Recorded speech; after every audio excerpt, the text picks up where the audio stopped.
The boardroom of Whitmore Logistics was silent when Daniel Whitmore decided to make an example of her. "Stand up, Miss Whitaker." Alana Whitaker rose slowly from her chair as 24 employees watched. Whitmore didn't lower his voice. "In 15 years of running this company," he said coldly, "I have never seen someone as completely useless as you." A few people shifted uncomfortably. No one spoke. "Pack your things," he continued. "You're done here." Alana simply nodded. Whitmore believed he had just removed a minor problem from his company. What he didn't know was that lawyers across town were finalizing the paperwork to purchase Whitmore Logistics, and the name on the acquisition agreement was the same one he had just fired. Alana Whitaker. The documents would be signed in less than 48 hours. If you believe that dignity often speaks louder than anger, stay with this story until the end. Before we begin, take a moment to share where you're watching from and what time it is in your part of the world. Stories like this travel far, and it's always remarkable to see how many different places they reach. And if you appreciate stories about quiet strength, justice, and the long road between humiliation and truth, consider subscribing so you won't miss the next one. Now let's begin. To most people inside Whitmore Logistics, Alana Whitaker was forgettable. She arrived early, she left on time. She rarely spoke in meetings unless someone asked her a direct question. When she did speak, her answers were short, precise, and delivered without the theatrical confidence many managers preferred. In a company that rewarded loud certainty, quiet competence was easy to overlook.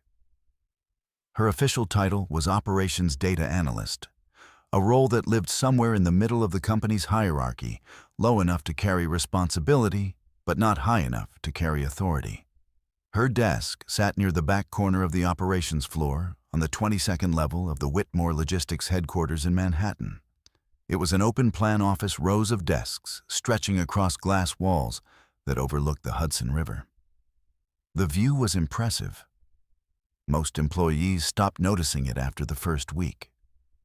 Alana never seemed interested in the view anyway.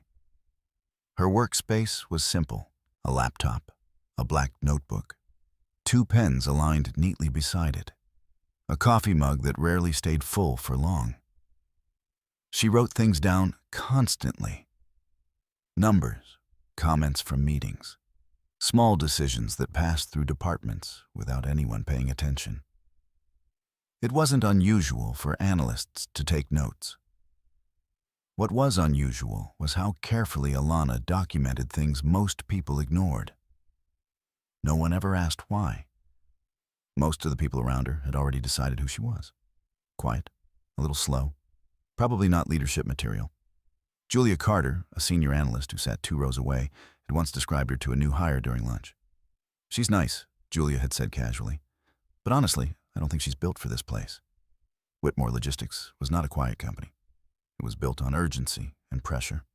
Deadlines were tight. Clients were demanding. Senior leadership expected immediate results. And Daniel Whitmore, founder and CEO, had made it very clear that patience was not one of his management tools. Employees learned quickly that mistakes traveled upward very fast. So did blame. Most people inside the company developed survival strategies. Some spoke loudly in meetings to appear confident. Some stayed late every night to prove loyalty. Some attached their names to successful projects and distanced themselves from failing ones. Alana did none of those things. She simply did her work. Her role focused on operational data, shipment patterns, warehouse efficiency, delivery performance metrics. Most days were spent inside spreadsheets and dashboards tracing small irregularities in numbers that most executives would never look at. It was the kind of job that rewarded patience. And Alana Whitaker had an unusual amount of patience. Each morning she arrived before many of the managers. Security at the front desk knew her by name. "Morning, Alana," the guard would say. "Morning." She always carried the same leather notebook. The first half of her day usually passed in silence, reviewing reports, checking logistics pipelines, confirming figures from different regional offices. Sometimes she noticed inconsistencies. Sometimes she didn't. But when something felt unusual, she wrote it down. Not loudly, not dramatically, just a line in her notebook. At noon, the office energy usually changed. Conversations grew louder. Managers moved between meeting rooms. Phones rang constantly. And somewhere in the building, Daniel Whitmore usually raised his voice at someone. Whitmore Logistics had grown rapidly 15 years earlier, when Daniel Whitmore built a network of regional trucking routes that expanded across several states. Investors admired his confidence and his willingness to make aggressive decisions. For a time, the company thrived. But the culture that came with Whitmore's leadership was less admired. He believed pressure revealed competence. He believed mistakes deserved public correction. And he believed employees who could not handle criticism simply didn't belong in his company. Many people tolerated this philosophy because Whitmore Logistics still generated revenue. But the atmosphere it created was unmistakable. People were careful around Whitmore, especially junior employees. Alana Whitaker had only spoken directly to him twice in nearly 2 years. Both times were brief. Once during a quarterly operations presentation when he asked a question about shipment delay metrics. Another time in an elevator when he glanced at her badge and asked which department she worked in. He never remembered her name, which was not unusual. Whitmore rarely remembered the names of employees below director level. By most standards, Alana Whitaker lived a quiet professional life. She worked, she listened, she wrote things down. And then at 5:30 each evening, she left the office.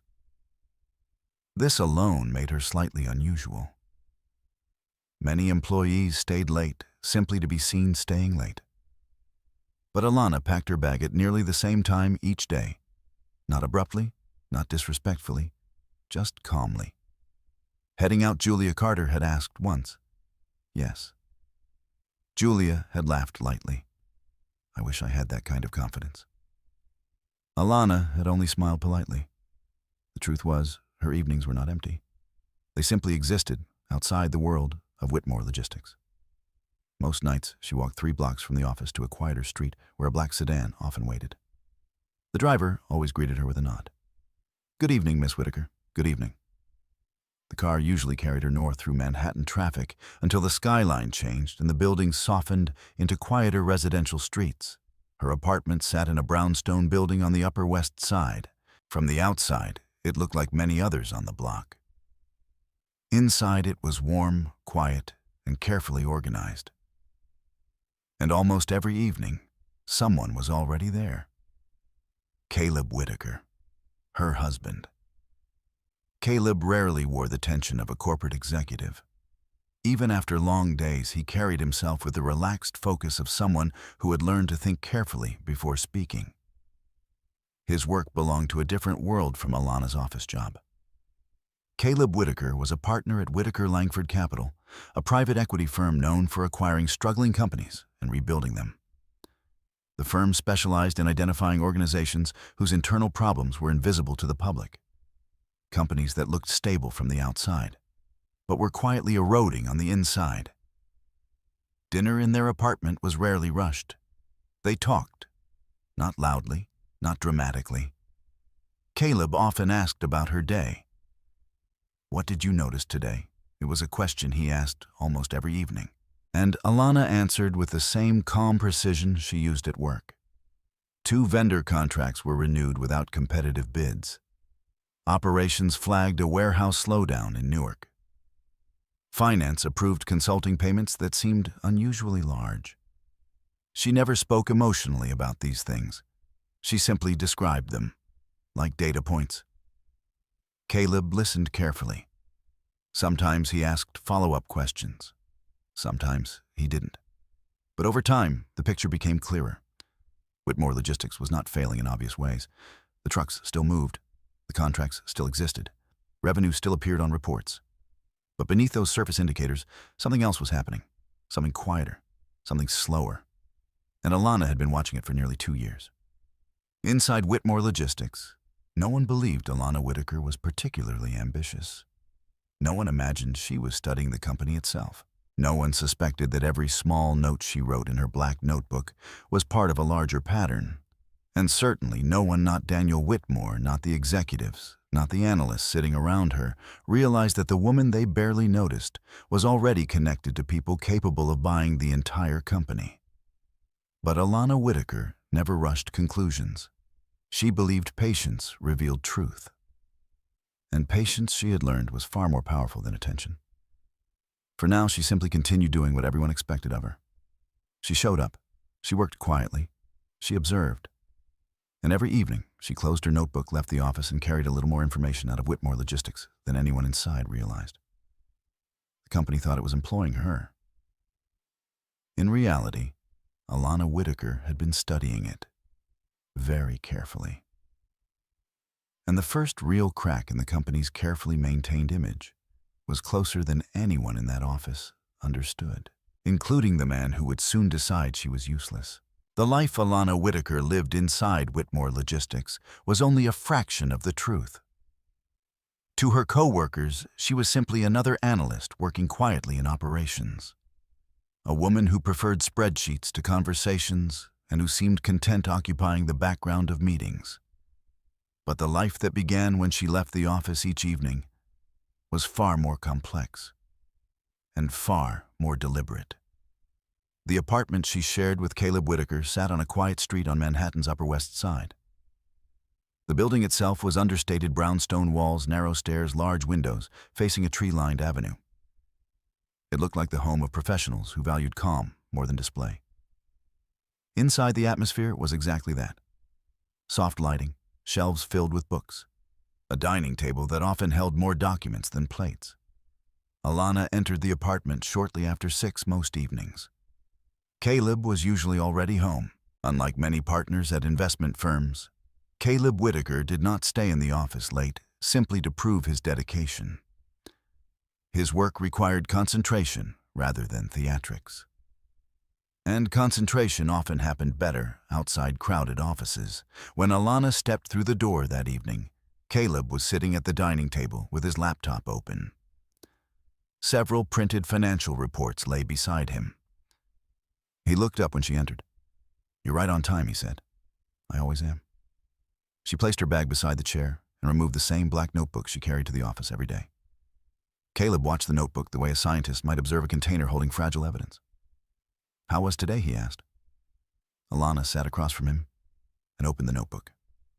"The Newark warehouse delays are worse than the weekly reports show," she said calmly.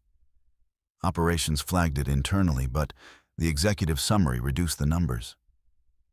Caleb nodded slowly, deliberately possibly. She turned a page. "And 2 consulting contracts were approved this afternoon.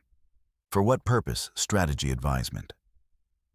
Caleb raised an eyebrow. "That sounds expensive." "It is." "How expensive?" Alana slid a printed spreadsheet across the table. Caleb studied the number.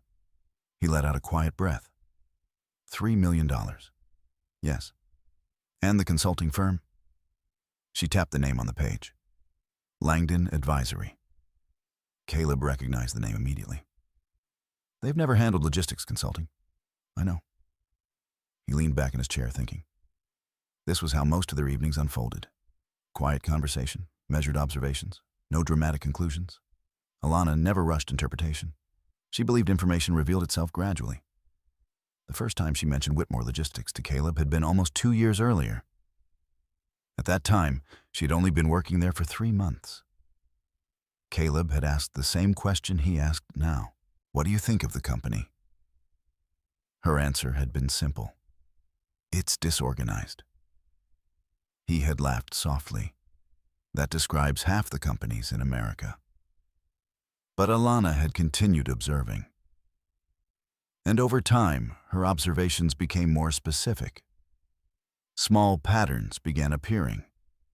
Vendor contracts that renewed without competitive bids. Consulting fees paid to firms with unclear expertise. Regional warehouses reporting numbers that did not match internal projections. Individually, none of these things meant much. But patterns were powerful. And Alana Whitaker had always been skilled at recognizing patterns. Her interest in understanding organizations had begun long before Whitmore Logistics. Years earlier, while studying economics during graduate school, she had developed a fascination with how large companies actually functioned. Not the polished versions described in business magazines. The real versions, where decisions moved slowly through layers of managers, where information changed slightly as it traveled upward, where leaders sometimes lost visibility into their own organizations. After graduate school, several classmates joined consulting firms or investment banks. Alana chose something different. She began working inside companies instead. Not high-profile roles, operational roles, data analysis, project coordination, jobs that placed her close to daily operations, but far from executive attention. At first, many people assumed she lacked ambition, but that assumption was useful. Invisible employees were rarely monitored, and invisibility allowed observation. Her father had once described organizations with a metaphor she never forgot. A company is like a large building, he had said. Most executives spend their time on the top floors. Where should you be? She had asked. In the hallways, he replied. You see more there. By the time Alana joined Whitmore Logistics, she already understood something important. Leadership rarely noticed quiet employees, and that meant quiet employees could see almost everything. Caleb had been skeptical when she first explained why she wanted to work there. You know, Whitmore Logistics has a reputation, he said that night. Yes. Toxic leadership, high turnover. Yes. So why that company? Alana had answered simply, because unstable systems reveal themselves faster. Over the following 2 years, her quiet observations gradually turned into structured documentation. Every unusual financial pattern, every operational inconsistency, every decision that appeared logical on the surface but produced unexpected results deeper inside the company. She wrote them all down, not as accusations, as data. Now, sitting at the table in their apartment, Caleb flipped through several pages of her notes. These consulting payments started 6 months ago, he said. Yes. Same firm every time. Yes. And no competitive bidding? Yes. He placed the notebook on the table and looked at her. Do you think Whitmore knows? Alana thought for a moment. I think he believes the company is performing well. That's not what I asked. No. She folded her hands on the table. I don't think he understands what's happening inside his own systems. Caleb nodded slowly. That possibility interested him more than corruption. Private equity firms studied struggling companies constantly. But the most valuable opportunities were rarely obvious. The most valuable opportunities appeared when leadership had lost control without realizing it. Companies like that often looked stable from the outside, until someone examined the structure carefully. Caleb reached for his laptop and opened a financial dashboard. Whitmore Logistics appeared on the screen. Revenue charts, market position, logistics routes. To outside investors, the company looked relatively healthy. But appearances could be deceptive. What would happen? Caleb asked thoughtfully if Whitmore Logistics had stronger management. Alana did not answer immediately. She rarely responded to speculative questions quickly. Instead, she turned several pages of her notebook and pointed to a column of operational metrics. These inefficiencies alone cost them at least 12% of annual profit. Caleb calculated silently. That's a lot of money. Yes. And if those issues were fixed, the company would be significantly more valuable. Caleb closed the laptop slowly. That was the moment the conversation changed. Not dramatically, not suddenly, but clearly. Alana, he said carefully, do you think Whitmore Logistics could become a viable acquisition target? She had expected that question eventually. I think the company has strong infrastructure, she said, but weak leadership. Caleb leaned back. That combination is exactly what investment firms look for. Alana nodded. I know. For a long moment, neither of them spoke. The quiet apartment felt very far from the noisy operations floor where Alana spent her days. Finally, Caleb asked one more question. If we studied the company seriously, he said, could you continue observing from inside? Alana closed the notebook. Yes. Without anyone noticing, no one notices me now. Caleb smiled slightly. That might be the most valuable position in the entire company. Over the next several weeks, Caleb shared some of Alana's observations with a small group inside Whitaker Langford Capital. Not publicly, not formally, just quiet conversations among partners who specialized in corporate acquisitions.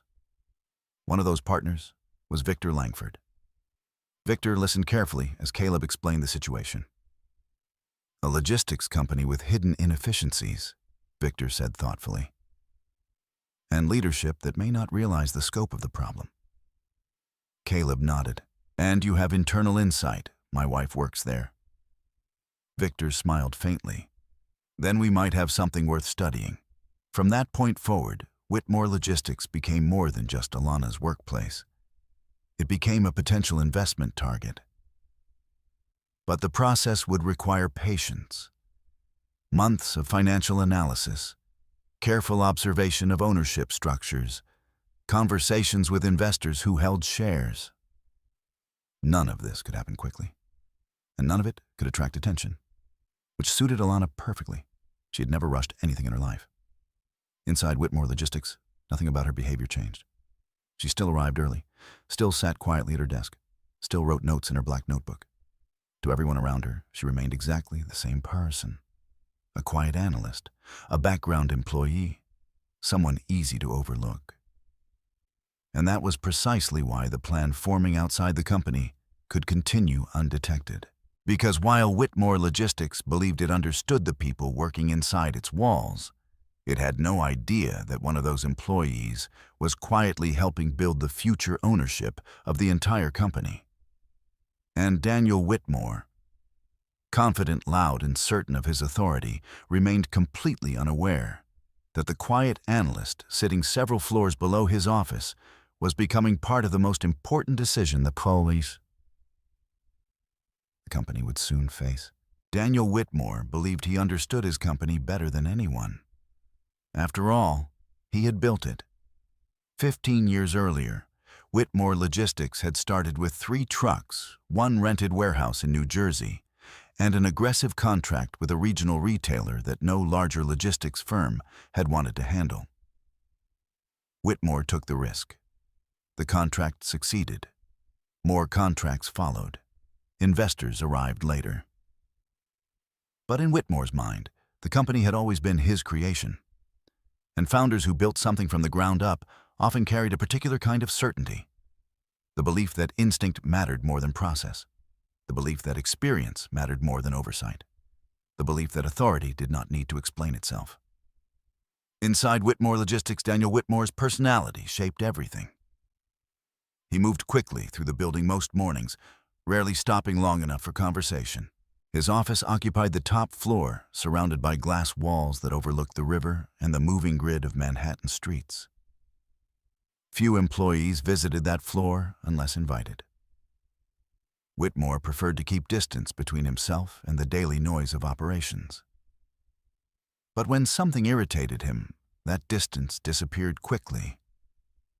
On a Tuesday morning in early spring, the irritation arrived through a performance report.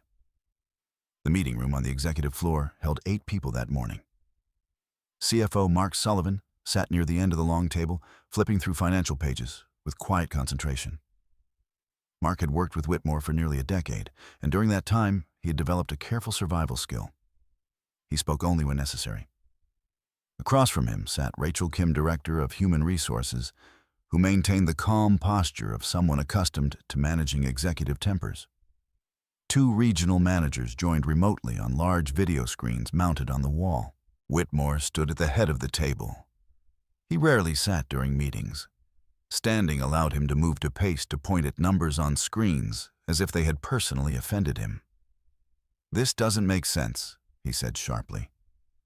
The operations report displayed a graph of shipment delays across several distribution centers. The Newark facility had experienced a measurable slowdown over the past 3 months. Whitmore tapped the screen with a pen. "How does this happen without someone fixing it?" One of the regional managers spoke cautiously through the video feed. We flagged it internally last month. The delays appear related to staffing changes and vendor scheduling. Whitmore cut him off. Appear related. The words carried a thin edge of irritation. Either we understand the problem or we don't. Mark Sullivan finally spoke. We're still reviewing the operational data. Whitmore turned toward him. Still, Mark held Whitmore's gaze calmly. Yes, Whitmore didn't like slow answers. But Mark Sullivan had learned something important over the years. Whitmore tolerated competence. And Mark's financial discipline had saved the company more than once.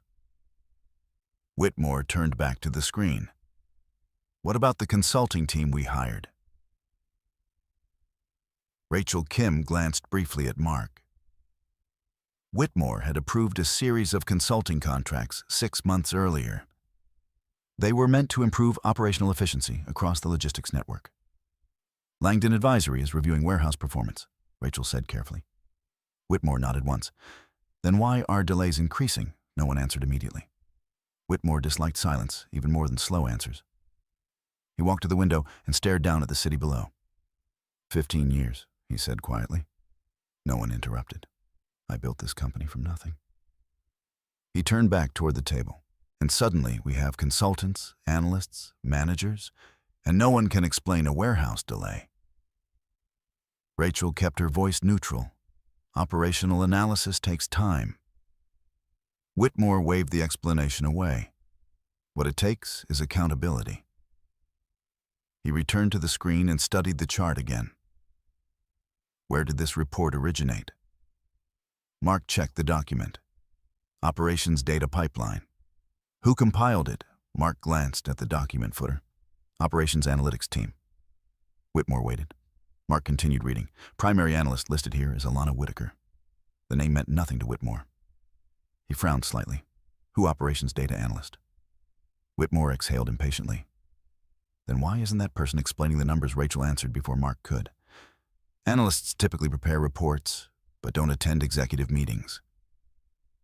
Whitmore considered this. Then he shook his head. That's inefficient. He pointed at the screen again. If someone prepares data that influences executive decisions, that person should be able to explain it. Rachel sensed the direction the conversation was moving. That can be arranged. Whitmore turned toward Mark. Set up a full operations review tomorrow morning. Mark nodded. Whitmore continued. And bring the analyst. The meeting ended soon after. When the room emptied, Mark Sullivan remained behind for a moment, gathering his documents. Rachel paused near the door. Do you think this is necessary? She asked quietly. Mark slid the report into a folder. Necessary. Rachel lowered her voice slightly. Public interrogation of a junior analyst. Mark considered the question. Whitmore's management style was well known. Direct, confrontational, occasionally humiliating. Whitmore wants answers, Mark said simply. Rachel sighed. Answers usually come from systems, not individuals. Mark closed the folder. Try explaining that to him. Meanwhile, several floors below the operations floor of Whitmore Logistics followed its usual rhythm. Phones rang. Keyboards clicked. Managers walked between desks, discussing shipment schedules. Alana Whitaker sat in her usual place near the back corner of the room. Her screen displayed a complex spreadsheet tracking delivery routes across several states. Small colored indicators showed timing variations. She studied the numbers quietly. Across the room, Julia Carter leaned over the divider between desks. Did you hear? Alana looked up. Hear what executive operations review tomorrow. That's not unusual. Julia shook her head. It's a big one. Whitmore himself is attending. That detail was slightly more unusual. Whitmore rarely attended operational reviews unless something had gone wrong. Julia continued. Apparently, Newark warehouse delays are getting attention upstairs. Alana already knew that. She had written 3 notes about Newark delays over the past 2 months. What time? She asked. 8 a.m. Julia smiled sympathetically. Which means we'll all be here before sunrise. Alana nodded. Probably. Julia straightened. Anyway, I hope they don't start pointing fingers. Alana didn't respond. Finger-pointing was common when performance metrics deteriorated. Systems rarely accepted blame. People did. That evening, when Alana returned home, Caleb noticed the change immediately. "You're thinking about something," he said. She placed her bag down. "Executive review tomorrow, about operational delays." Caleb waited, and he asked. They asked for the primary analyst. Caleb understood immediately. "That's you." "Yes." "Do you think Whitmore will attend?" "Yes." Caleb leaned back slightly. That could be uncomfortable. Alana opened her notebook and flipped to the page containing Newark warehouse data. "I don't think the delays are the real issue." "What is?" She pointed to a series of financial entries linked to the consulting firm. Langdon Advisory. Caleb studied the numbers. The consultants, yes.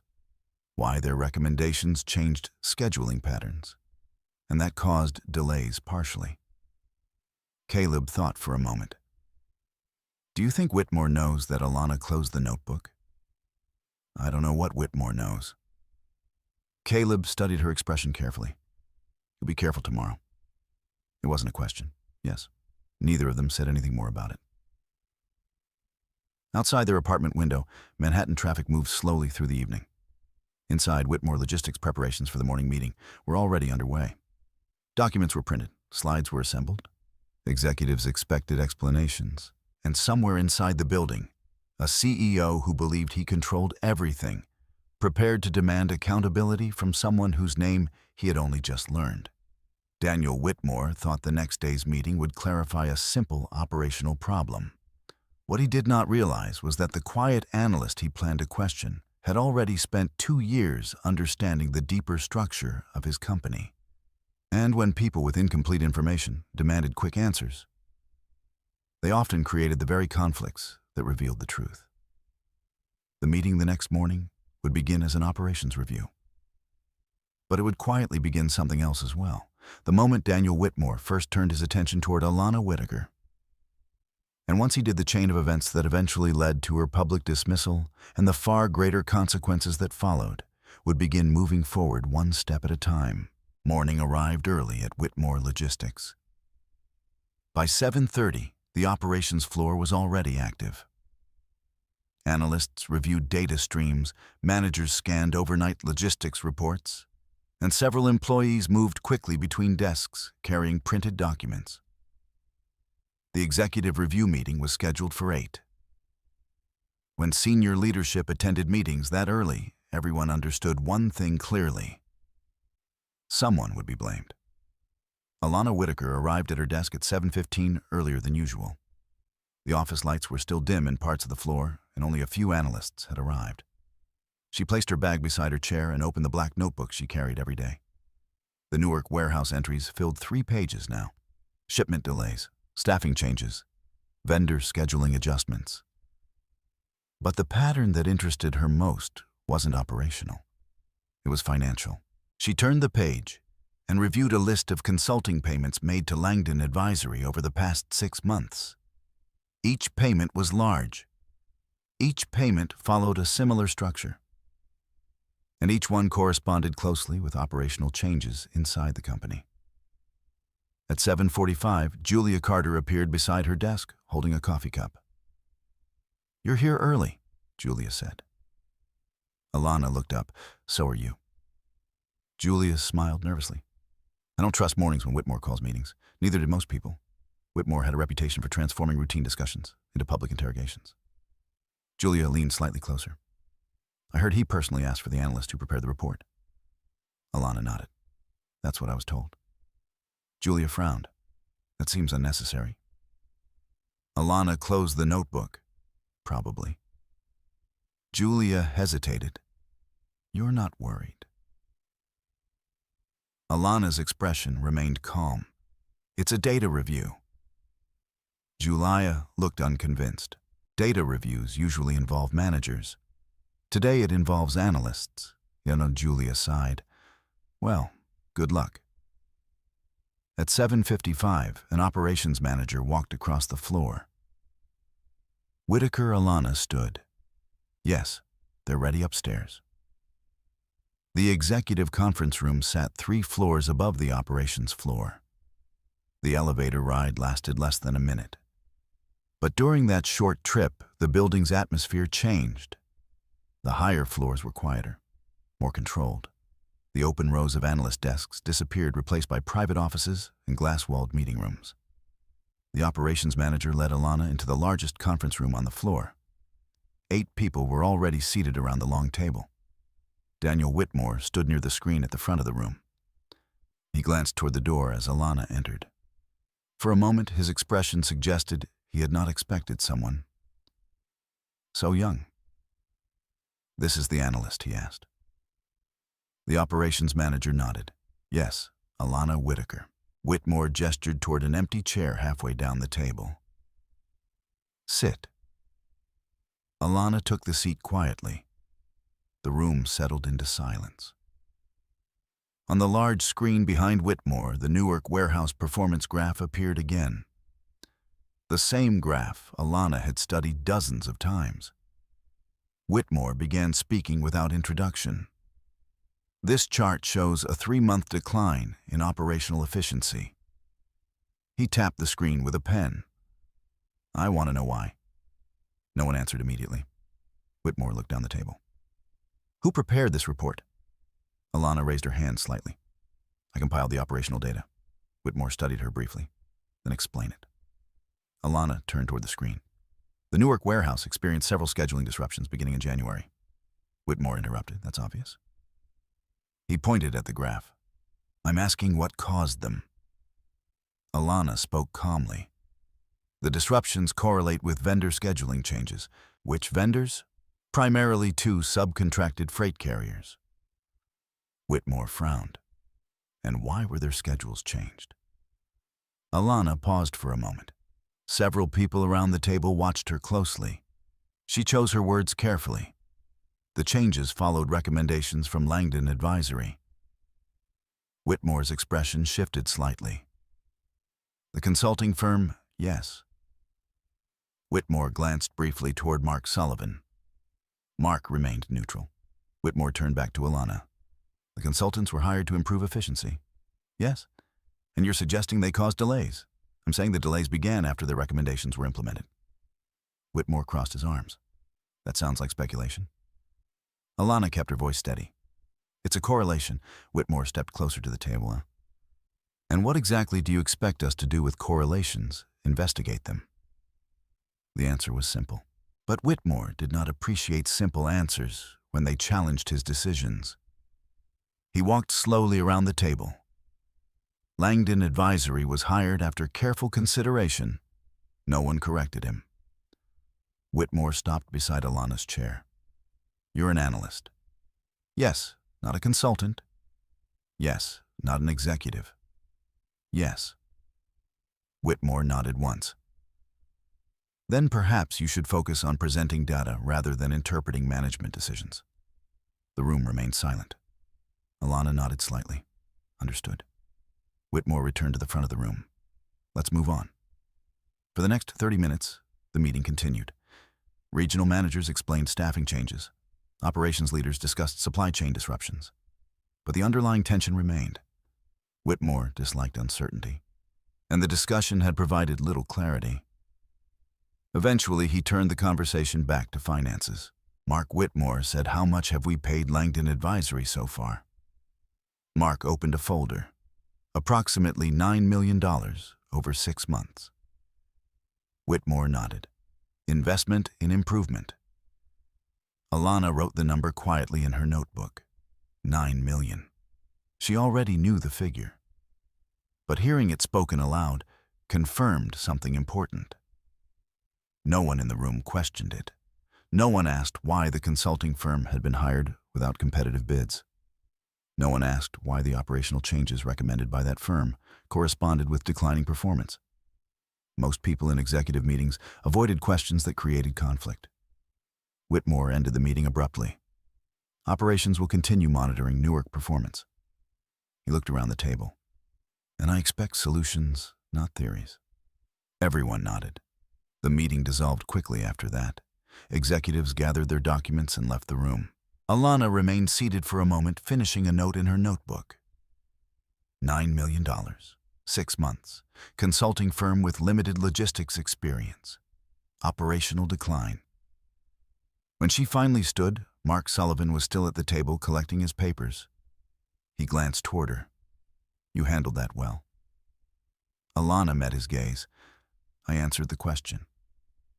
Mark studied her expression for a moment. Then he nodded. "Just a suggestion." "Yes, when Whitmore asks questions." He paused carefully. "He doesn't always want complicated answers." Alana understood the warning. "Thank you." She left the room and returned to the elevator. By the time she reached the operations floor again, the office noise had returned to normal. Julia Carter looked up as Alana approached her desk. "Well," Julia asked. How bad was it? Alana placed her notebook beside her laptop. It was a meeting. Julia laughed nervously. "That sounds like a diplomatic answer." Alana opened her spreadsheet again.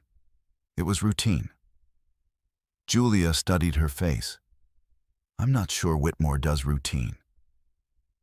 Alana didn't reply. Instead, she looked again at the Newark data and the consulting payment records. Patterns were becoming clearer now. That evening, when she returned to the apartment on the Upper West Side, Caleb noticed something immediately. "You confirmed something today," he said. She removed her coat. "Yes." Caleb leaned forward, but Alana placed the notebook on the table and turned it toward him. "The consulting firm." Caleb looked at the numbers again. $9 million. "Yes, and the operational decline started after their recommendations." Caleb considered the information carefully. "That suggests either incompetence or something else." He looked at her. "You think the consulting contracts are more than inefficient?" Alana closed the notebook slowly. "I think they deserve closer attention." Caleb leaned back. "That might make Whitmore Logistics more interesting than we expected." Alana nodded. "Yes." And the quiet pattern she had been observing for 2 years was beginning to reveal something deeper. Not just inefficiency, but financial decisions that might one day become very important. The idea of acquiring Whitmore Logistics did not begin with excitement. It began with caution. Inside the offices of Whitaker Langford, capital investment decisions rarely happened quickly. The firm had built its reputation on patience, studying companies quietly, sometimes for years, before making a move. Whitmore Logistics was now on that quiet list. The firm's office occupied the upper floors of a modern building in Midtown Manhattan. The interior reflected the personality of the firm itself. Minimal decoration, neutral colors, and large conference tables designed for long conversations rather than quick presentations. On a Thursday afternoon, Caleb Whitaker sat in one of those conference rooms with 3 other partners. Across the table sat Victor Langford, the co-founder of the firm, and a man known for his disciplined skepticism.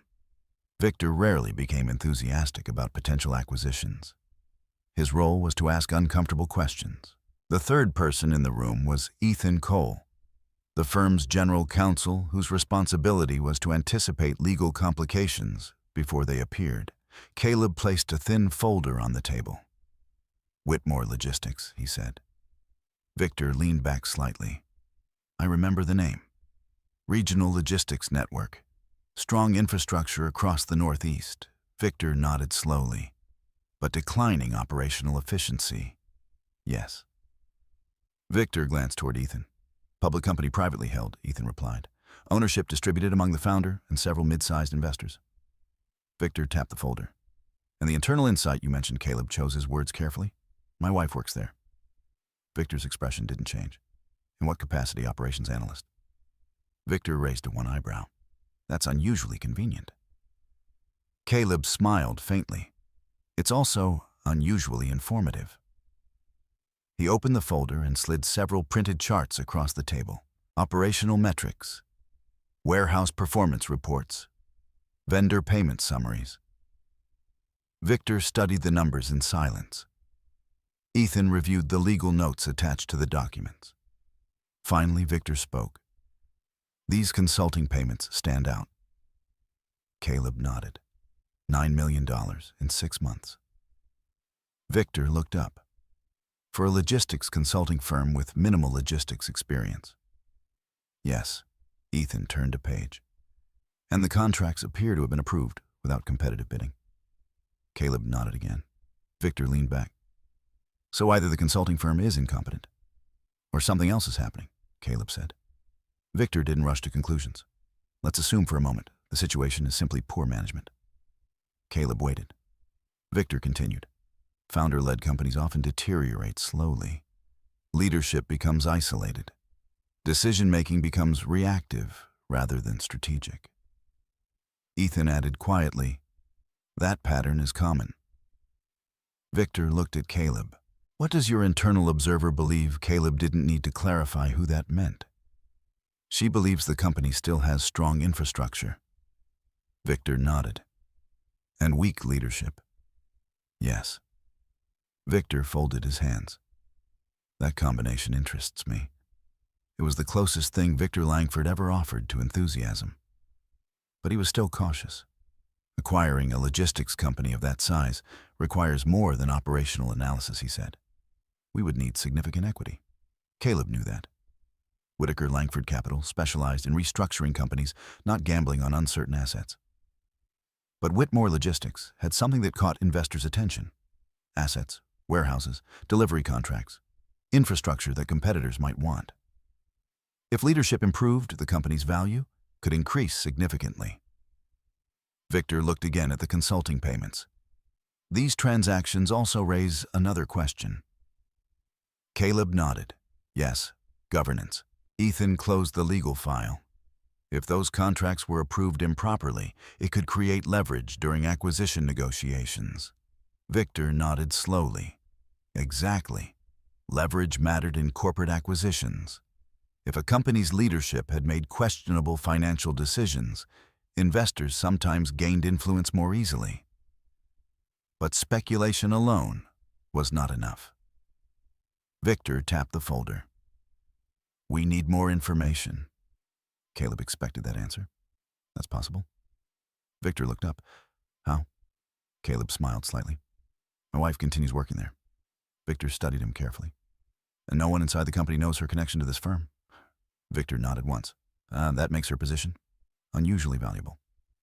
Across the city that same afternoon, Alana Whitaker sat at her desk reviewing shipping reports. The operations floor hummed with normal activity. Phones rang. Managers discussed delivery schedules. No one paid special attention to the quiet analyst in the back corner. Julia Carter leaned over the divider again. Do you ever feel like this place runs on panic? She asked. Alana looked up. Sometimes. Julia gestured toward a group of managers arguing near the supply chain desk. Another vendor delay. Alana glanced toward the argument. Which vendor's same freight carrier that's been late all month? Alana wrote the name down. Julia noticed the notebook again. You write everything down? Yes. Why? Alana considered the question. It helps me understand patterns. Julia laughed lightly. I try not to understand patterns here. Why? Because once you start noticing problems, you can't stop. Julia straightened and returned to her desk. Alana continued writing. Vendor delays. Consulting recommendations. Operational inefficiencies. Each detail looked small on its own.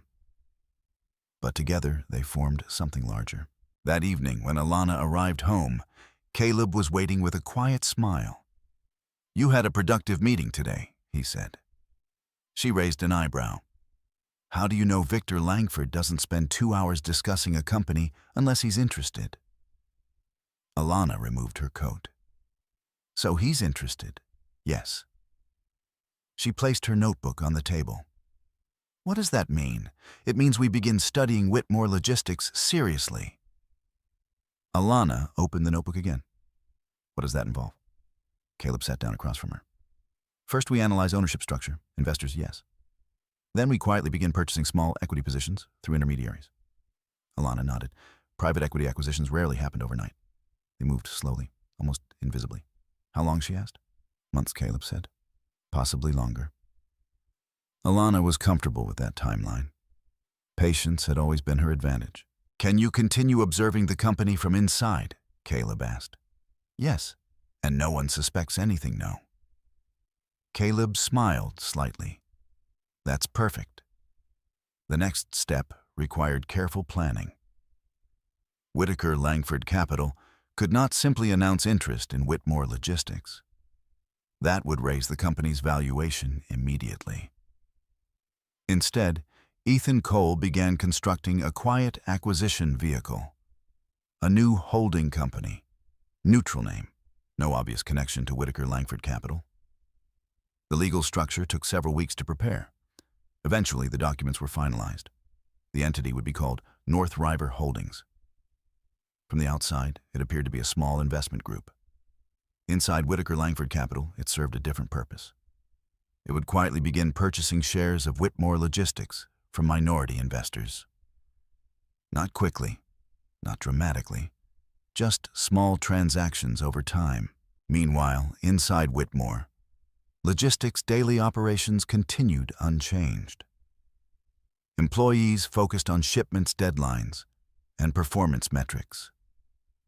Daniel Whitmore remained confident that he controlled every major decision affecting the company. He had no reason to believe otherwise. He did not know about North River Holdings. He did not know about the slow accumulation of ownership interests happening quietly through financial brokers. And he certainly did not know that the quiet analyst sitting several floors below his office had become part of the long-term strategy guiding those purchases. Alana Whitaker continued her routine exactly as before. She arrived early, reviewed data, recorded patterns, participated in meetings when necessary. To everyone around her, nothing had changed. But far beyond the operations floor inside law offices, investment meetings, and financial transactions, the first stage of a quiet corporate takeover had begun. And Daniel Whitmore, who believed he controlled the company completely, had no idea that the process had already started. Nor did he know that one day soon the quiet analyst he barely remembered speaking to would become the central figure in the most important decision Whitmore Logistics would ever face. Inside Whitmore, logistics mistakes rarely traveled alone. They carried consequences. Sometimes small ones, uncomfortable conversations, tense emails, late-night corrections to spreadsheets. Other times, consequences moved faster and louder. The incident that began the real conflict inside the company arrived quietly on a Monday morning. It began with a report. Alana Whitaker had been reviewing weekly operational data when she noticed the inconsistency. The Newark warehouse performance numbers were wrong. Not dramatically wrong, but wrong enough to matter. Shipment completion times had been entered incorrectly for several major freight routes.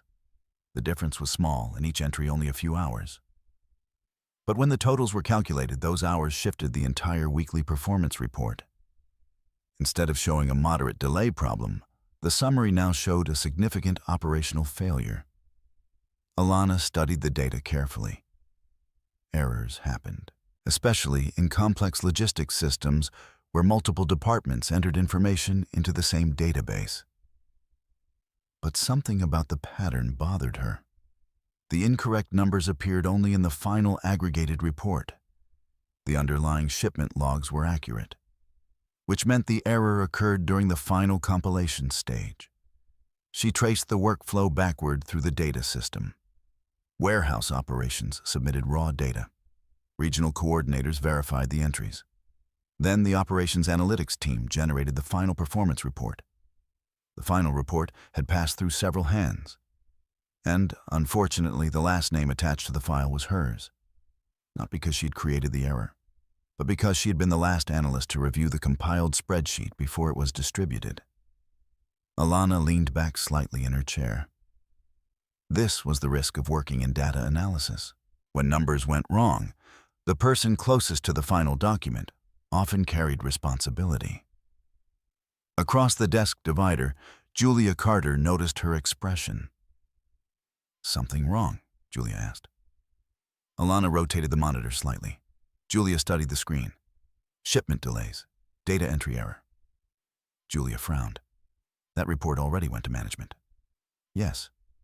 Julia's expression tightened. That's not good. Probably not. Julia glanced toward the manager's desks. You should tell someone. Alana nodded. I will. She began drafting an internal email explaining the discrepancy. The message was clear and concise. Subject: Correction Newark weekly performance data. She explained the miscalculation, attached the corrected spreadsheet, and sent the message to the operations management distribution list. Normally, that would have been enough. But that week, the atmosphere inside Whitmore Logistics was already tense. Revenue targets had been missed the previous quarter. Several major clients had complained about delivery delays. And Daniel Whitmore had begun demanding stricter accountability across departments. When the incorrect report reached the executive floor, Whitmore reacted immediately. An emergency operations meeting was scheduled for the next morning.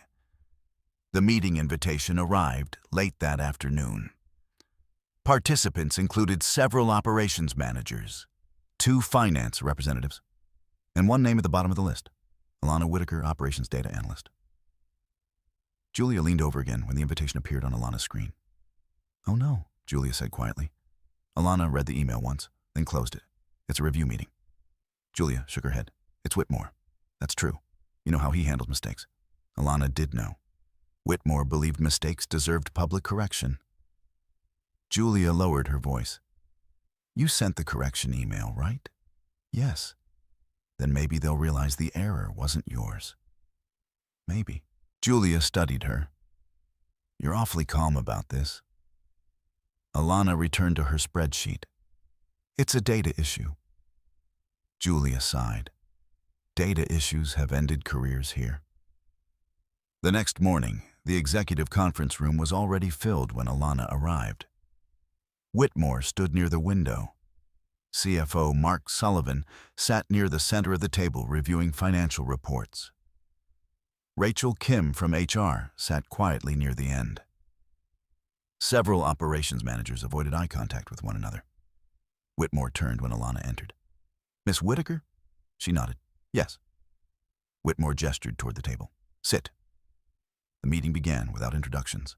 Whitmore projected the incorrect performance report onto the large screen. This, he said sharply, is the document that circulated through our executive offices yesterday. He tapped the graph showing the exaggerated shipment delays. Does anyone here want to explain why this report indicates a major operational failure? The room remained silent. Whitmore's gaze moved slowly around the table. Finally, it stopped on Alana. You prepared this report.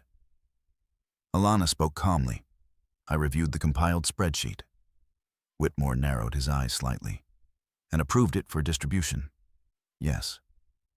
Whitmore stepped closer. So explain the error. Alana turned toward the screen. The underlying shipment data was accurate. Whitmore interrupted. That's not what I asked. I'm explaining where the discrepancy occurred. Whitmore crossed his arms, then explained faster. Alana continued.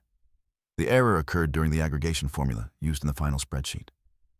Mark Sullivan leaned forward slightly, meaning the calculation cell referenced the wrong data set. Mark nodded slowly. That would inflate the delay numbers. Yes. Whitmore looked unimpressed, and you didn't notice this before sending the report. Alana paused. The formula error occurred during a late-stage update.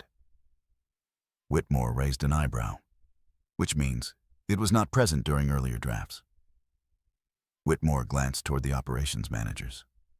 So we're blaming spreadsheets now. One manager shifted uncomfortably. Whitmore returned his attention to Alana. Let me clarify something. His voice lowered slightly. When a report reaches the executive level of this company, I expect the person responsible for that report to verify every number. Alana nodded. That expectation is reasonable. Whitmore seemed almost surprised by the response. Then why didn't you meet it? Alana answered without raising her voice. The error occurred after my initial verification. Whitmore stared at her for a moment. You're suggesting someone else changed the report? I'm saying the formula was modified. Whitmore walked slowly around the table. And you don't know who modified it? No. Whitmore stopped beside her chair. That's convenient.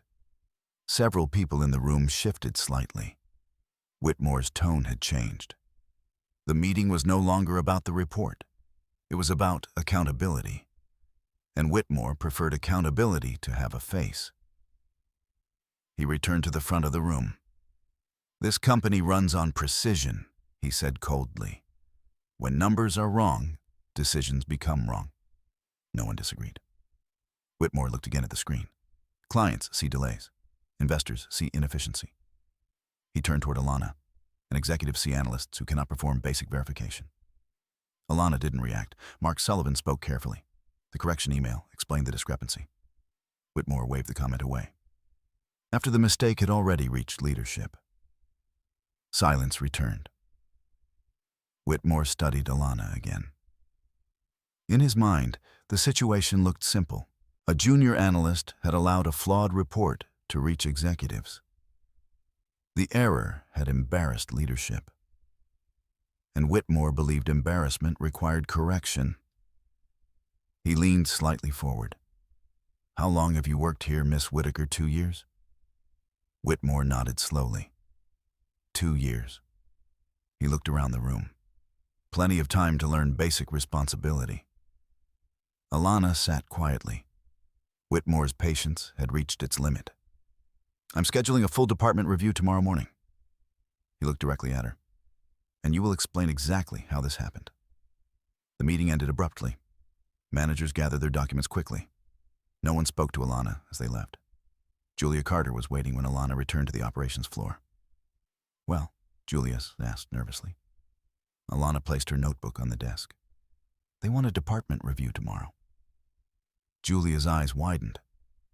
"With Whitmore, yes." Julia exhaled slowly. "That's not good."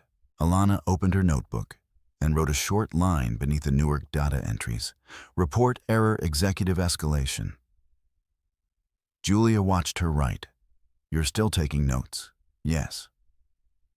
Julia shook her head slightly. "If Whitmore is involved, tomorrow won't be just another meeting." Alana knew that. Daniel Whitmore did not organize large department reviews for simple data corrections. He organized them when he intended to make a point. And by the next morning, the quiet analyst who had spent 2 years observing the company from the background would suddenly find herself standing directly in the center of Whitmore's attention, which in Whitmore Logistics rarely ended quietly. The department review was scheduled for 9 in the morning, but by 8:30, the largest conference room inside Whitmore Logistics was already filling with people. Managers from operations, analysts from logistics coordination, 2 representatives from finance. Even a few supervisors from the warehouse division had joined through video screens mounted along the wall. Word had spread quickly across the building. When Daniel Whitmore called a department-wide meeting, it rarely ended quietly. Julia Carter entered the room beside Alana, holding a notebook against her chest. "This is too many people for a data correction," Julia whispered. Alana didn't respond. She took a seat halfway down the long conference table. Around her, employees spoke in low voices, exchanging nervous speculation. At the front of the room, Daniel Whitmore stood beside the large screen. CFO Mark Sullivan sat near the center of the table. Rachel Kim from HR had chosen a seat near the door where she could observe the room. The clock on the wall reached 9. Whitmore closed the conference room doors himself. The quiet that followed felt heavy. "Let's begin," he said. The screen behind him lit up with the same performance report that had caused the entire situation.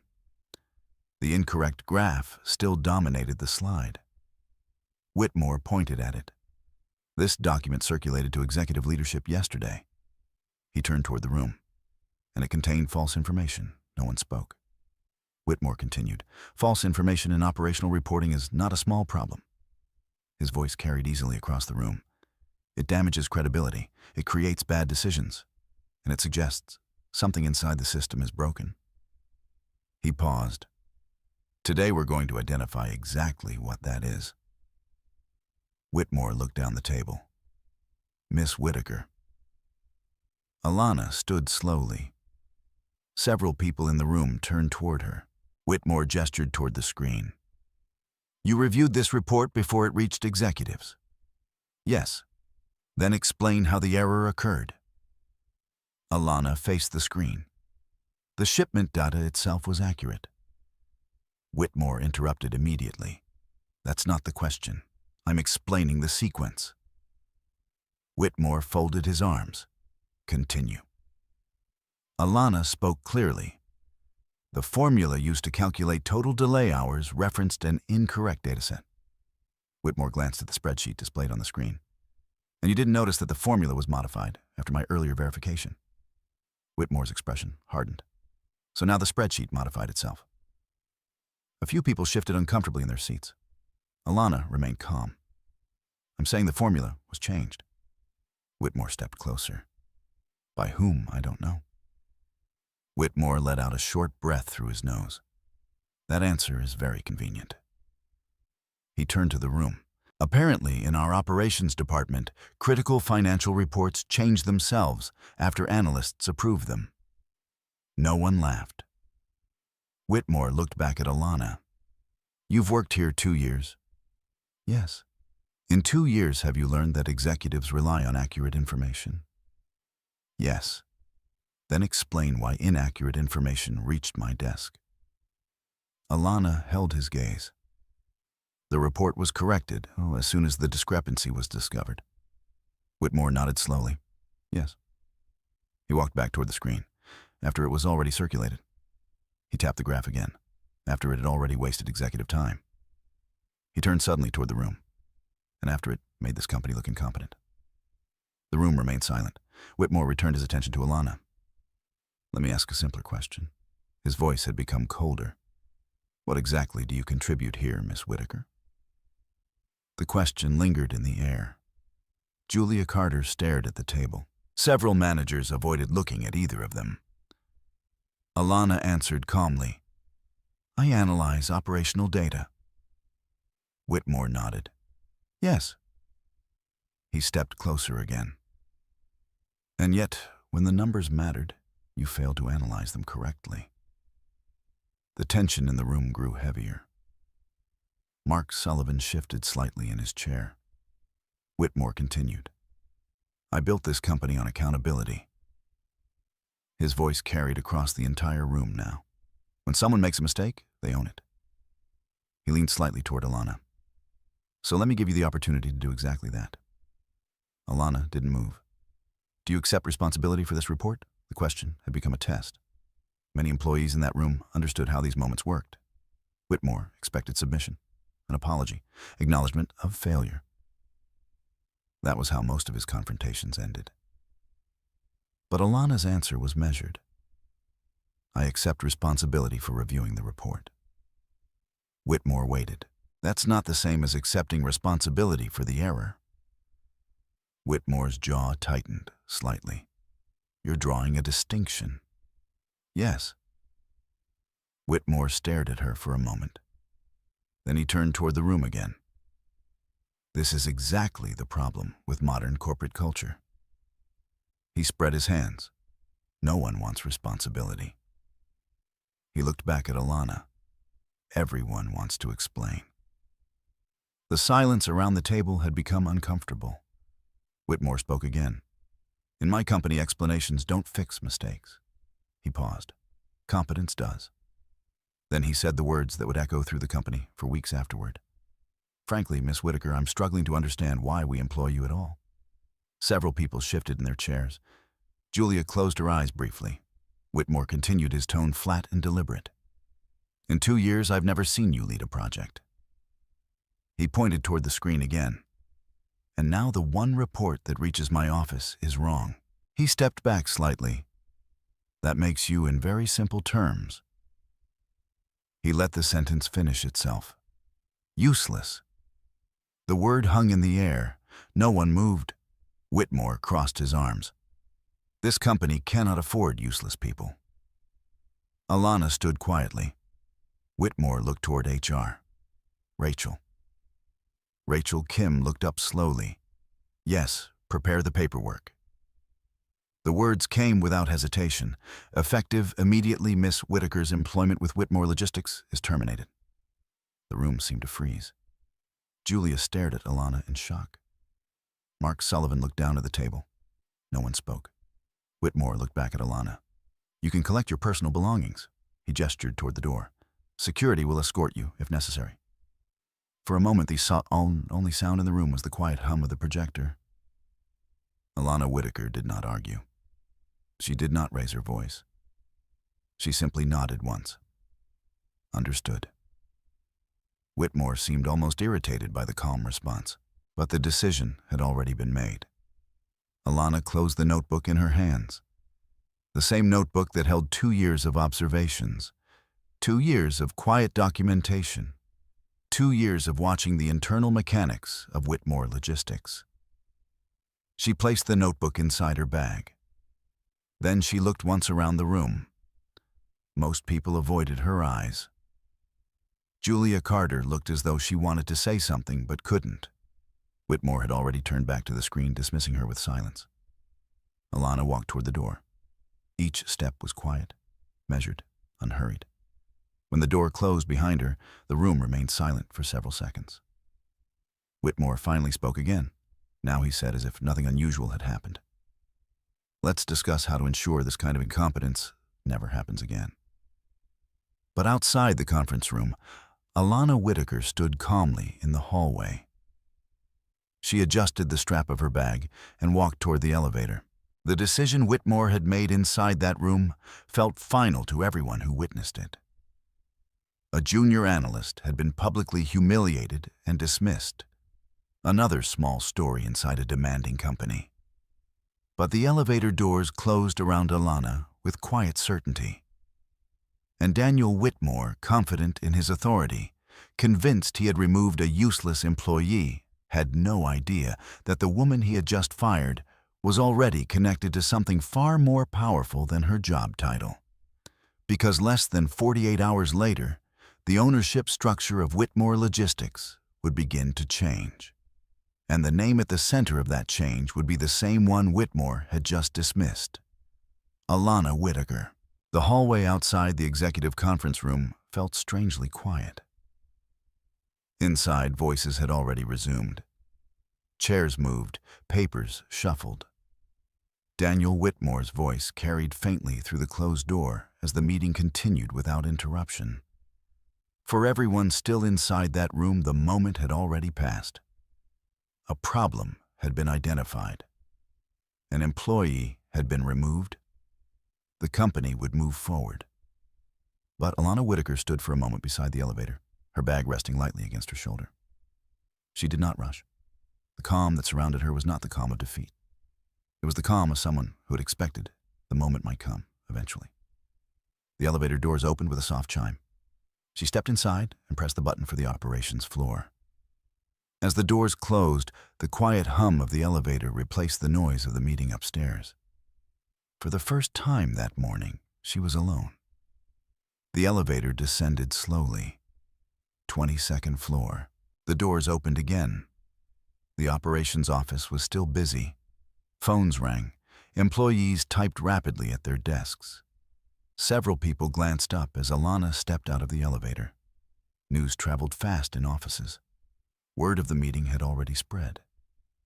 Julia Carter stood up from her desk immediately when she saw Alana. "Oh my God," Julia said quietly. Alana walked toward her desk. "It's all right." Julia shook her head in disbelief. "He fired you, yes?" Julia looked stunned. Just like that, Alana nodded.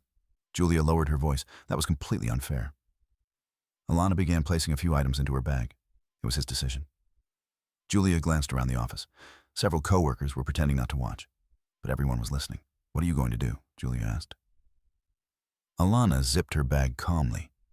"Leave." Julia looked as if she wanted to argue. "You can't just accept that." Alana paused for a moment. Arguing wouldn't change the decision. Julia sighed. "That man humiliates people like it's a management strategy." Alana didn't reply. Instead, she walked across the floor toward HR. Rachel Kim was sitting behind her desk when Alana entered. Rachel looked up slowly. I'm sorry about what happened, she said quietly. Alana sat down across from her. I understand the situation. Rachel folded her hands. You handled it with more composure than most people would. Alana didn't respond. Rachel opened a folder. Your termination paperwork is already being processed. That was quick. Rachel gave a small, tired smile. When Whitmore makes a decision during a meeting, things tend to move quickly. She slid a document across the desk. This confirms the end of your employment effective today. Alana reviewed the paper briefly. The language was simple. Termination performance-related.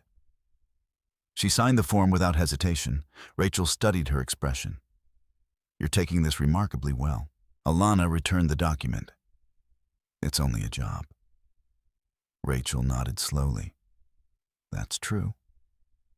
But Rachel Kim had spent years in corporate HR.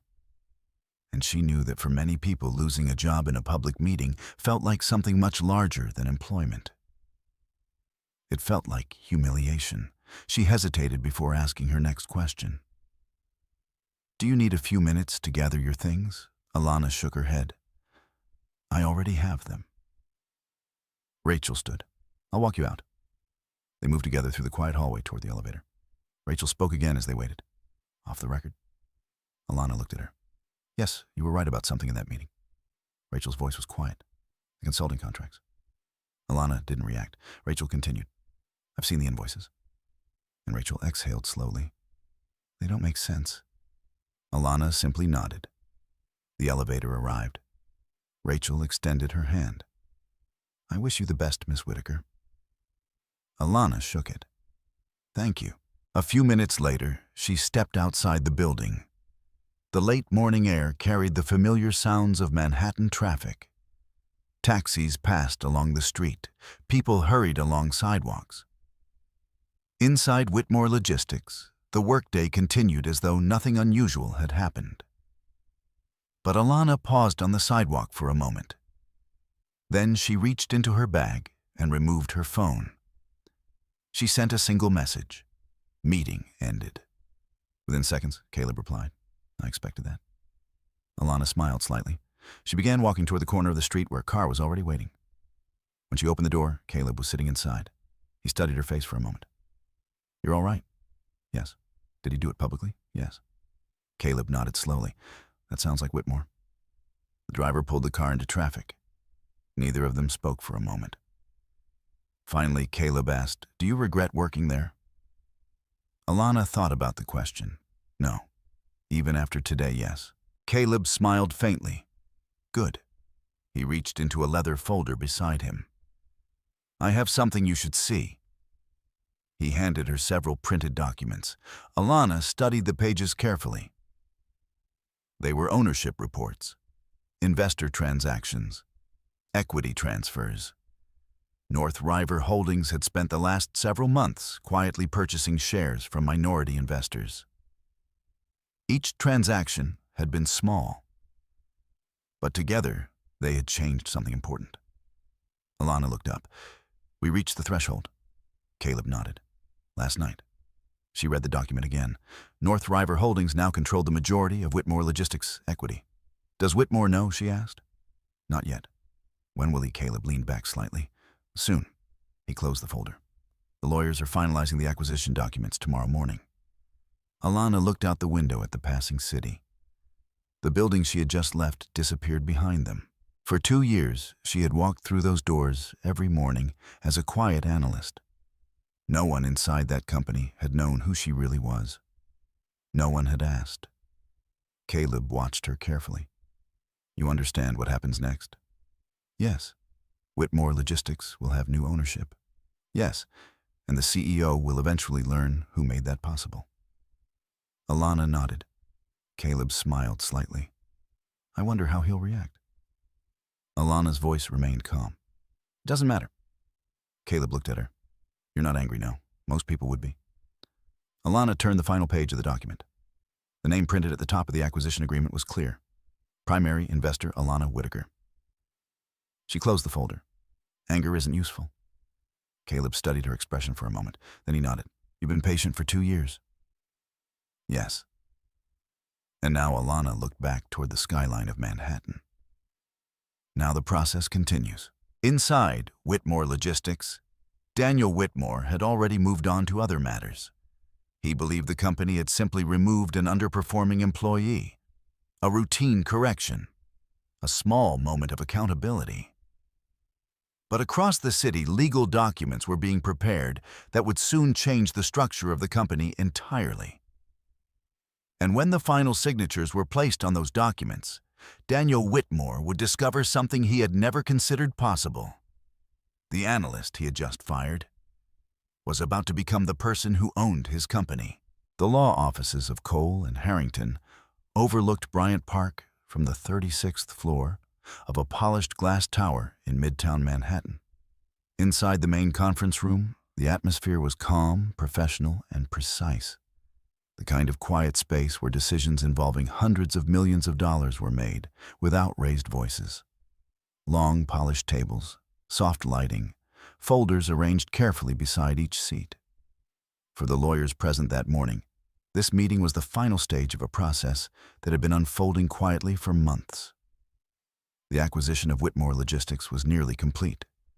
Ethan Cole stood near the window, reviewing the final documents, when the elevator doors opened at the end of the hallway. Alana Whitaker and Caleb Whitaker stepped into the reception area together. Ethan greeted them with a small nod. "Good morning." "Morning, Ethan," Caleb replied. Ethan gestured toward the conference room. "We're ready whenever you are." Inside the room, two other attorneys were already seated reviewing the final acquisition structure on their tablets. A large folder sat at the center of the table. Printed on the front, North River Holdings Acquisition Agreement.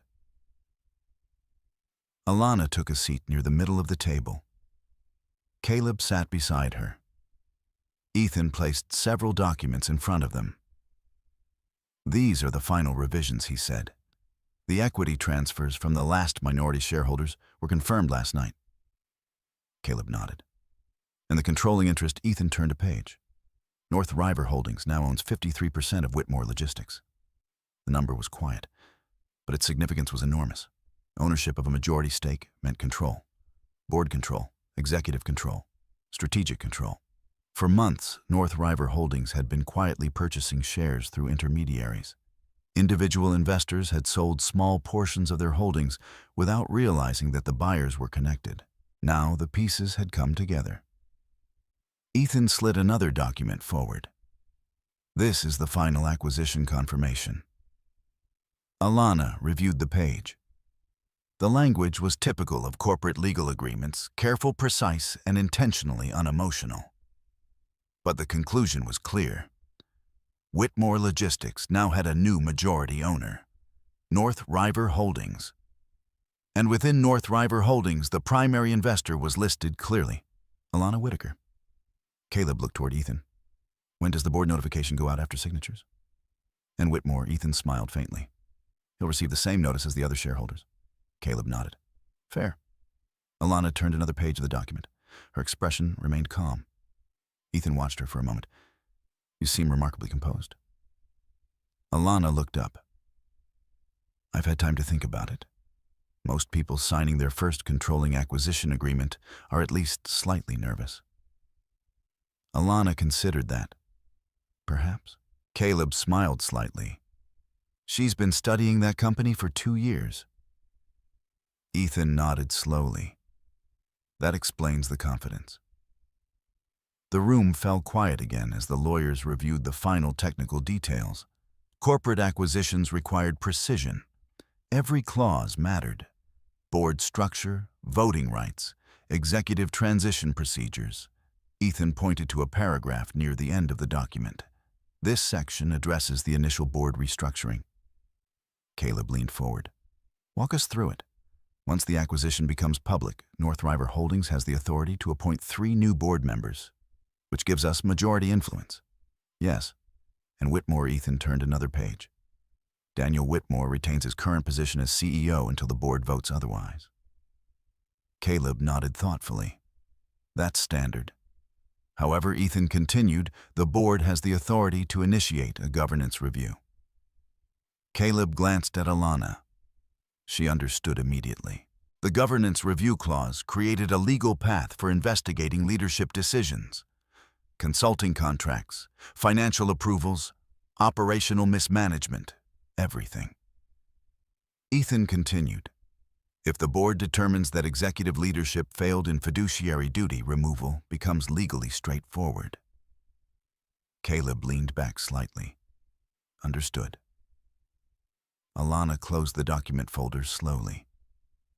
When will the announcement be made? Ethan answered. The board will be notified tomorrow morning, and the executive team immediately afterward. Caleb looked toward Alana. Which means Whitmore will probably learn about the acquisition around the same time everyone else does. Alana nodded once. The irony of the situation had not escaped anyone in the room. 48 hours earlier, Daniel Whitmore had publicly fired the woman who was now about to become the controlling investor in his company. Ethan placed a pen beside the final page. All that remains is the signature. Caleb glanced toward Alana. You ready? She didn't hesitate. Yes. Caleb signed first. His signature confirmed Whitaker Langford Capital's financial participation through North River Holdings. Then he passed the pen to Alana. She studied the final page briefly. The legal language was formal, almost sterile. But its meaning was simple. Ownership, responsibility, control.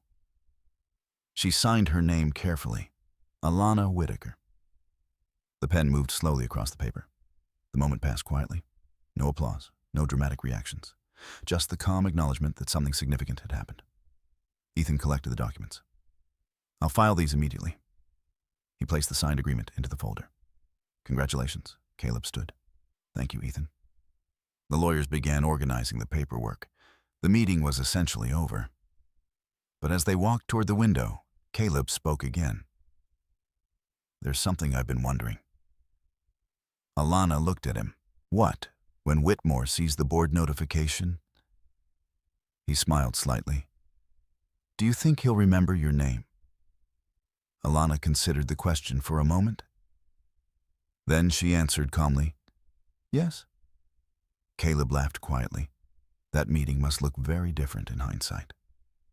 Alana didn't respond. Outside the window, Manhattan stretched endlessly below them. Somewhere downtown, Whitmore Logistics continued its normal operations. Employees reviewed shipments. Managers scheduled deliveries. Executives discussed revenue projections. And Daniel Whitmore sat in his office believing that the structure of his company was exactly the same as it had been the day before. But by the time the following morning arrived, the ownership of Whitmore Logistics would officially belong to someone else. Someone he believed he had already removed from the company. Someone he had called useless. Alana Whitaker. And when the board meeting notice appeared in his inbox, the quiet analyst he had dismissed would suddenly become the most important name in the entire company. The next morning at Whitmore, Logistics began like most others. Employees arrived early carrying coffee cups and laptops. Delivery reports appeared on screens. Operations teams prepared shipment schedules for the day. On the 25th floor, Daniel Whitmore stepped into his office shortly before 8. The office was large, framed by tall windows that looked over the river. Whitmore liked the view. It reminded him of the years he had spent building the company from the ground up. His assistant followed him in with a tablet. Morning, Mr. Whitmore. Morning. She placed the tablet on his desk. Your calendar for the day. Whitmore glanced over the schedule quickly. 2 internal meetings. 1 call with a distribution partner. Nothing unusual. Anything urgent, he asked. There was an email marked priority from the board this morning. Whitmore frowned slightly. Board, yes. Sent about 20 minutes ago. Whitmore opened the tablet and began scrolling through his inbox. Most of the messages were routine. Operations summaries, finance updates, client correspondence. Then he saw the subject line. Board of Directors, emergency meeting notice. Whitmore opened the email. The message was short, professional, unemotional. All board members and executive leadership are required to attend a mandatory board meeting at 10:00 a.m. today. Agenda ownership transition and governance review. Whitmore frowned. Ownership transition. He leaned back slightly in his chair. That phrase didn't make sense. Whitmore Logistics was privately held. The majority of shares had remained stable for years. He pressed the intercom. Get Mark Sullivan up here. A few minutes later, CFO Mark Sullivan entered the office. You wanted to see me? Whitmore turned the tablet toward him. Did you see this? Mark read the email carefully. Yes. And Mark spoke calmly. The board received additional documentation attached to the notice. Whitmore's expression sharpened. What documentation? Mark hesitated. Ownership transfer records. Whitmore leaned forward. What ownership transfer? Mark placed a printed folder on the desk. These were included in the board notification. Whitmore opened the folder. Inside were several financial statements and legal filings. He read the first page slowly, then the second, then the third. His expression changed gradually as the meaning became clear. Over the past several months, a company called North River Holdings had quietly purchased equity shares from several minority investors.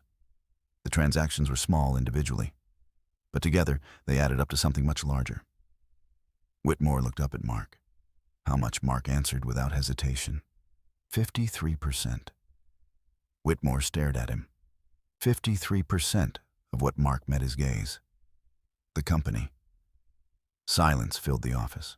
Whitmore looked back at the documents. 53%. Majority ownership, control. How did this happen without my approval? Mark spoke carefully. Private shareholders are allowed to sell their shares. Whitmore slammed the folder closed. They sold controlling interest without notifying me. The transactions were gradual. Whitmore stood up. This is absurd. Mark remained calm. There's more. Whitmore glared at him. But Mark opened the folder again and turned to the final page. This is the ownership structure of North River Holdings. Whitmore leaned over the desk. The page listed the investors behind the acquisition vehicle. Several names appeared: investment partners, financial institutions. And at the top of the list, under primary investor, one name stood alone. Whitmore read it twice, then a third time. His expression hardened. That's not possible. Mark said nothing. Whitmore pointed at the page. Who is this? Mark answered quietly. Alana Whitaker. The office fell completely silent. Whitmore stared at the document. The name was unmistakable. Alana Whitaker. The same analyst he had fired 2 days earlier. The same employee he had called useless in front of an entire department. Whitmore shook his head slowly. This has to be a mistake. Mark spoke carefully. The legal filings are verified. Whitmore looked up. You're telling me the analyst we terminated is now the majority investor in my company? Mark chose his words cautiously. Yes. Whitmore walked toward the window. The city outside looked exactly the same as it had the day before. But suddenly the view felt different. He turned back toward the desk. When did this happen?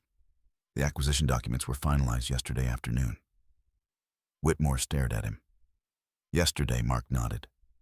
Whitmore exhaled sharply. She was fired in a meeting yesterday morning. Yes. Whitmore let out a short, humorless laugh. You're telling me I fired the person who bought my company? Mark remained silent. Whitmore returned to the desk and opened the folder again. The documents were clear. North River Holdings now controlled the majority of Whitmore Logistics. And the primary investor behind that entity was Alana Whitaker.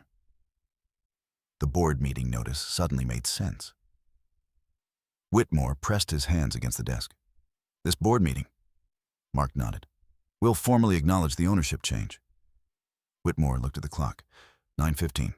45 minutes until the meeting. What does this mean for leadership? Whitmore asked. Mark answered carefully. The board now includes representatives from North River Holdings. Whitmore narrowed his eyes. Which means they have voting power.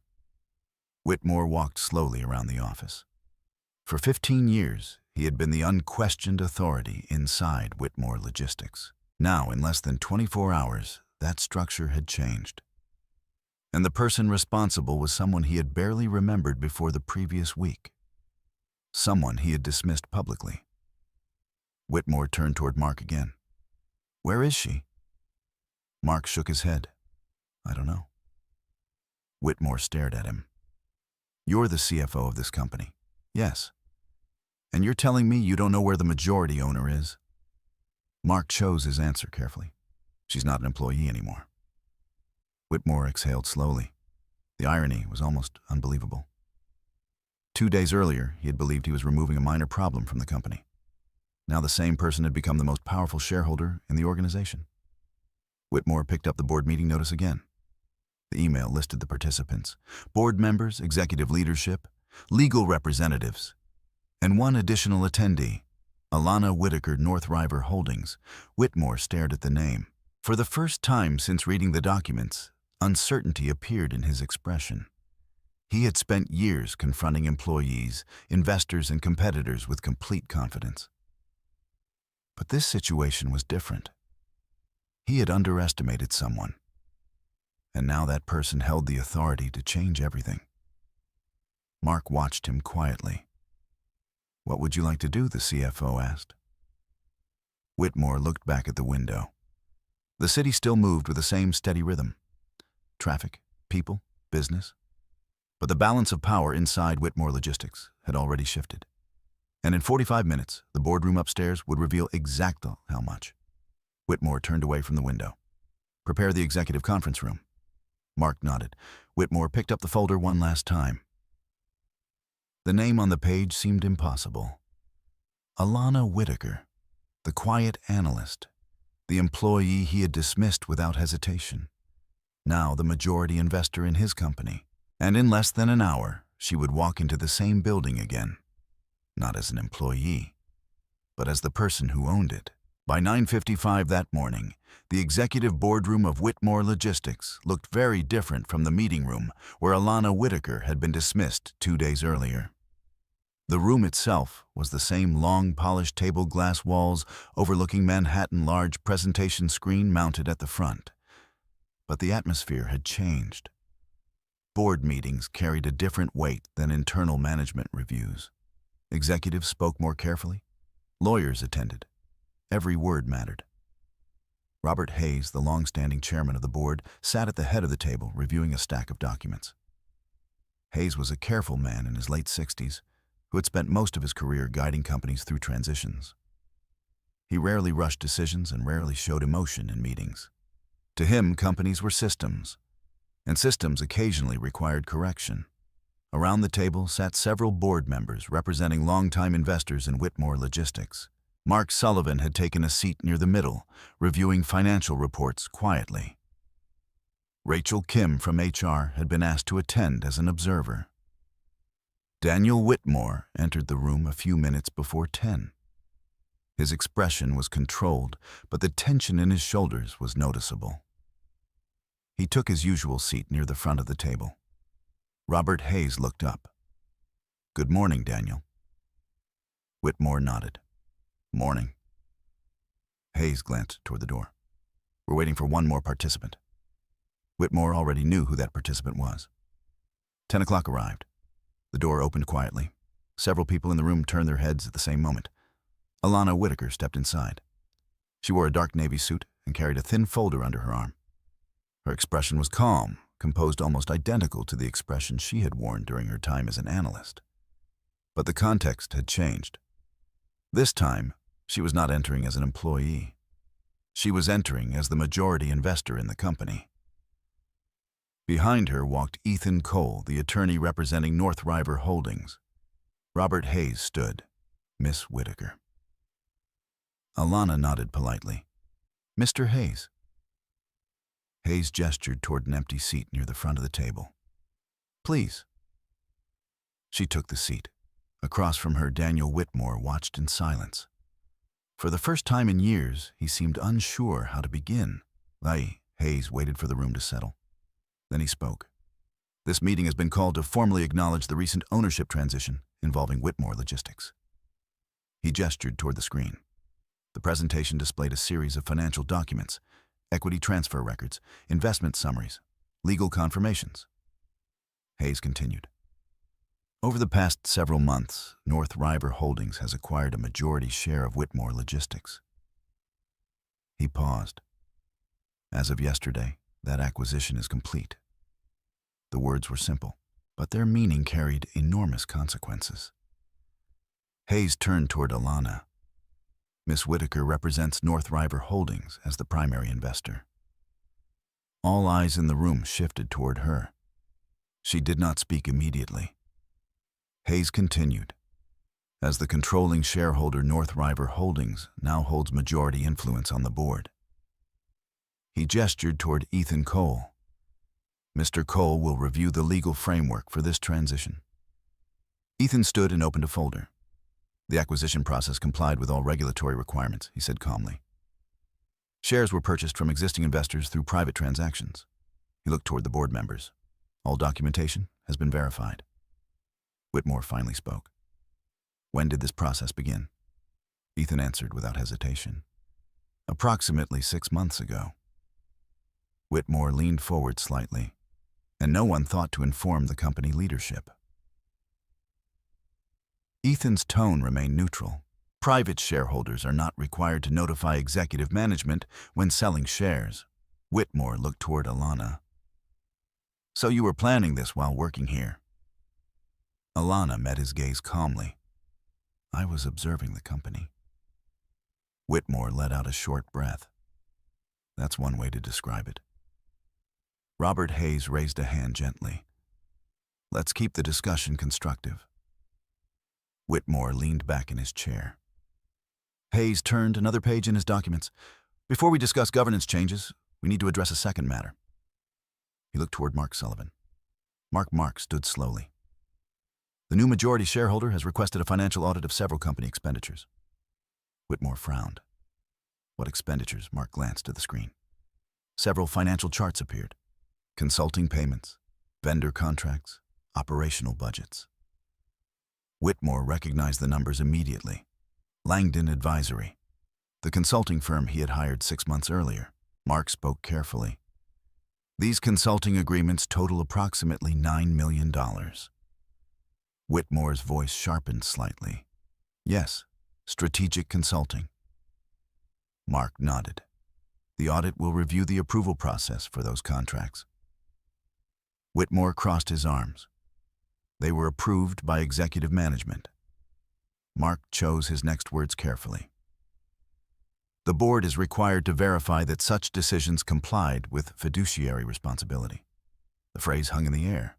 Fiduciary responsibility. It was a legal standard that executives were expected to follow when managing company resources.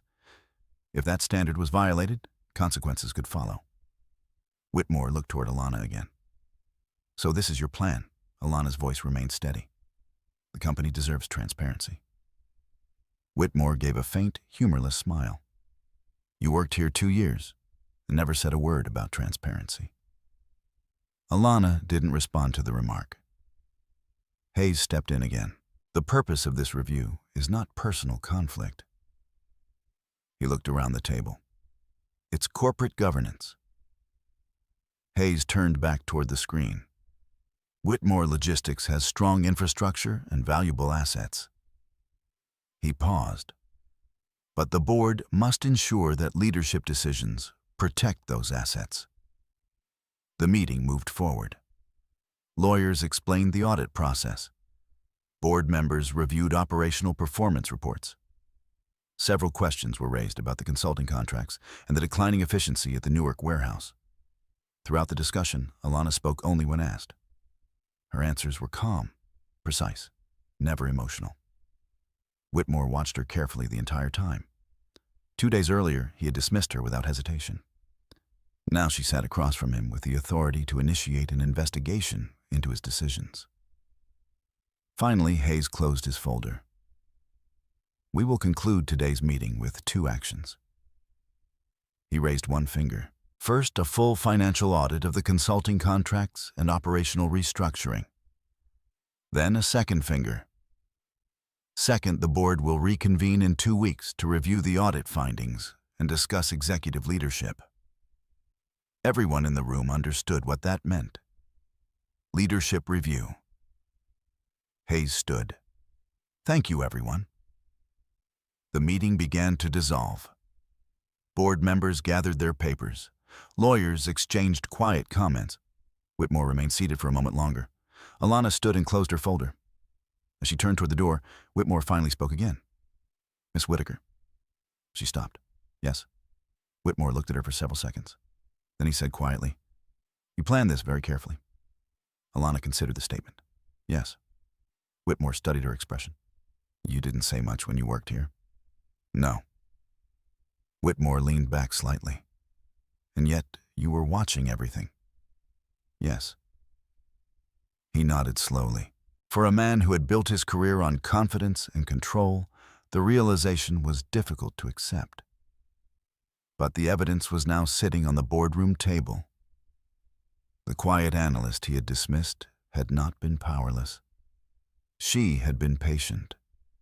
And patience, he was beginning to understand, could sometimes be far more dangerous than confrontation. 2 weeks passed quietly inside Whitmore Logistics. On the surface, the company continued its normal operations.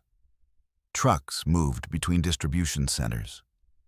Warehouse schedules filled the operations dashboards. Client calls proceeded exactly as they had before. But inside the executive offices, the atmosphere had shifted. The financial audit requested by North River Holdings had begun immediately after the board meeting. Lawyers and auditors arrived daily requesting documentation, reviewing financial records, and interviewing department managers. Nothing about the process was dramatic. It was slow, methodical, precise. And for Daniel Whitmore, it was deeply uncomfortable. For 15 years, no one had examined his decisions this closely. Now every contract he had approved was being reviewed line by line. Every consulting agreement was being traced through the company's financial system. The auditors worked from a temporary office near the executive floor. Their team consisted of financial analysts, corporate lawyers, and compliance specialists who rarely raised their voices. They simply asked questions and requested more documents. Mark Sullivan spent most of his days cooperating with the review. As CFO, he understood the necessity of transparency. But even he noticed how the process was gradually revealing patterns that had never been discussed openly before.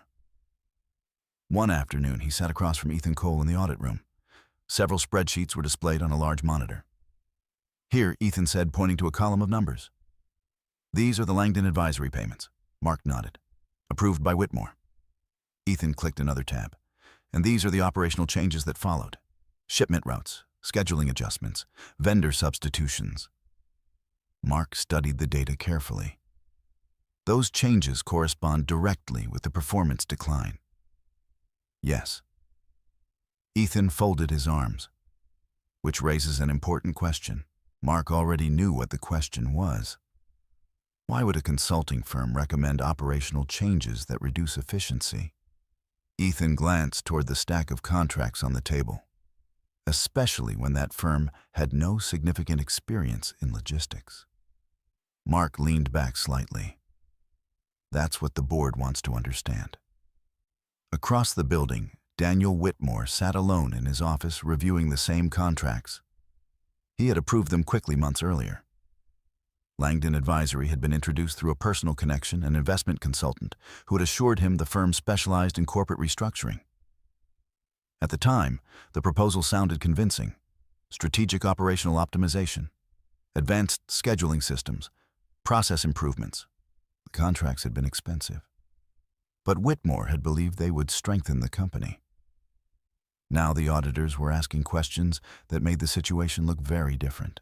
Whitmore closed the file and stared out the window. He could feel the pressure building, not publicly, but internally. For the first time in years, the board was examining his leadership decisions. And the person who had triggered that review sat quietly in the same building. Alana Whitaker had not returned to the operations floor. Her presence in Whitmore Logistics was now limited to board meetings and legal discussions. But the influence of her decision in the audit was everywhere. 2 weeks after the initial board meeting, another meeting was scheduled. This time, the agenda was simple. Audit findings review. The boardroom filled again that morning. Robert Hayes sat at the head of the table as usual. Mark Sullivan reviewed financial summaries. Rachel Kim attended again as HR observer. Ethan Cole prepared the legal presentation. And Daniel Whitmore sat in his usual seat near the front. Alana Whitaker arrived a few minutes later, carrying the same calm composure she had displayed since the acquisition. Hayes began the meeting promptly. "Thank you for returning." He looked toward Ethan. Mr. Cole Ethan stood and connected his laptop to the presentation screen. The first slide appeared. Financial audit consulting contracts. He spoke clearly. The audit focused primarily on the consulting agreements between Whitmore Logistics and Langdon Advisory. The next slide displayed a timeline. Contract approval dates, payment transfers, operational changes. Ethan continued. Over 6 months, Langdon Advisory received $9 million in consulting fees. Whitmore said nothing. Ethan changed the slide again. However, the audit found no documented evidence of competitive bidding for these contracts. Several board members exchanged glances. Ethan spoke calmly. This does not necessarily indicate misconduct. He paused slightly. But it does raise governance concerns. The next slide showed operational performance charts. Warehouse delays, delivery inefficiencies, revenue fluctuations. These operational changes correspond directly with recommendations issued by Langdon Advisory. Mark Sullivan leaned forward slightly, meaning the consulting advice contributed to the decline. Ethan nodded. That is the auditor's conclusion. Whitmore finally spoke. Consulting recommendations don't always succeed. Ethan agreed. That's true. He turned to the final slide. But there is an additional concern. The slide displayed a financial connection. Langdon Advisory, its parent investment firm, and a small investment partnership linked to Daniel Whitmore. Whitmore's expression hardened. This is ridiculous. Ethan remained calm. The audit discovered that Langdon Advisory's parent company includes minority investors who have financial ties to your private investment partnership. Whitmore leaned forward. That doesn't mean anything. It means the consulting contracts could represent a conflict of interest. The room grew very quiet. Whitmore's voice sharpened. You're suggesting I approved those contracts for personal gain. Ethan answered carefully. I'm saying the board must evaluate whether the approval process met fiduciary standards. Robert Hayes spoke for the first time since the presentation began. Daniel? Whitmore looked at him. The board has a responsibility to review this information objectively. Whitmore leaned back in his chair. This company exists because I built it. Hayes nodded. No one is disputing that, but governance standards still apply. Whitmore's eyes moved briefly across the table. They stopped on Alana. She had not spoken during the entire presentation. She simply listened. Whitmore studied her expression. 2 weeks earlier, he had believed she was insignificant. Now, she sat on the board with the authority to challenge his leadership. Hayes closed the presentation folder. The audit findings require us to address executive accountability. Whitmore knew what that meant. The room remained silent as Hayes continued. Daniel, the board, must now determine whether the consulting agreements and resulting operational decline represent a breach of fiduciary responsibility. Whitmore's jaw tightened. Hayes spoke gently but firmly. This is not a personal judgment. It's a governance requirement. Whitmore said nothing. The room waited. Finally, Hayes looked around the table. Before the board proceeds to a formal vote, he turned toward Alana. Miss Whitaker, as the representative of the majority shareholder, do you wish to make a statement? For the first time that morning, Alana spoke. Her voice was calm. The company deserves leadership that prioritizes its long-term stability. Nothing more. No accusations, no anger, just a statement of principle. Whitmore watched her carefully. In that moment, he understood something that had not been clear before. She was not seeking revenge. She was seeking control, and the board now had to decide whether he still deserved to lead the company he had built. The silence that followed Alana Whitaker's statement lingered in the boardroom longer than anyone expected. No one argued with her. Not because the situation was simple, but because the audit findings had already framed the conversation. The numbers spoke clearly. Consulting contracts approved without competitive bids. Operational changes that reduced efficiency. Financial ties between the consulting firm and Daniel Whitmore's private investment partnership. None of these facts proved criminal misconduct, but they raised a question that corporate boards could not ignore. Judgment. Robert Hayes closed the presentation folder slowly. "Thank you, Miss Whitaker." He looked around the table. The board now has a responsibility to determine the appropriate next step. Whitmore sat motionless in his chair. For the first time in years, the direction of the meeting was no longer his to control. Hayes continued calmly. "The audit findings do not accuse anyone of illegal activity." Whitmore glanced briefly at him. But Hayes added, "They do indicate serious governance concerns." The board members listened carefully. Most of them had known Daniel Whitmore for years. Many had invested in the company when it was still a small regional logistics firm. They respected what he had built. But respect and responsibility were not always the same thing. Hayes turned toward Mark Sullivan. "Mark, from a financial standpoint, do the auditor's conclusions appear accurate?" Mark answered carefully. "Yes." "Do the operational inefficiencies correlate with the consulting recommendations?" "Yes." "Do the financial records show the investment connection?" "Yes." The answers were quiet, but they carried weight. Hayes folded his hands. "Daniel." Whitmore looked up slowly. "Do you wish to respond to the audit findings?" For several seconds, Whitmore did not speak. When he finally did, his voice was lower than usual. "I approved the consulting contracts because I believed they would improve the company." Hayes nodded.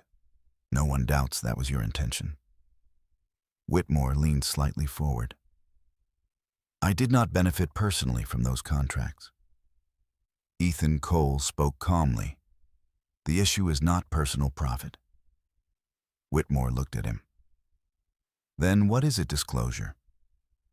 Whitmore frowned. "You're suggesting I should have disclosed an indirect investment connection," Ethan answered simply. "Yes." Whitmore leaned back again. The room remained silent. For 15 years, he had made decisions quickly, decisively. Now the same decisiveness was being evaluated under a different standard: corporate governance. Hayes spoke again. "Daniel, the board recognizes your contribution to building this company." Whitmore's expression remained guarded. "But the audit raises questions about executive oversight." Whitmore looked around the table. "You're considering removing me," Hayes answered honestly.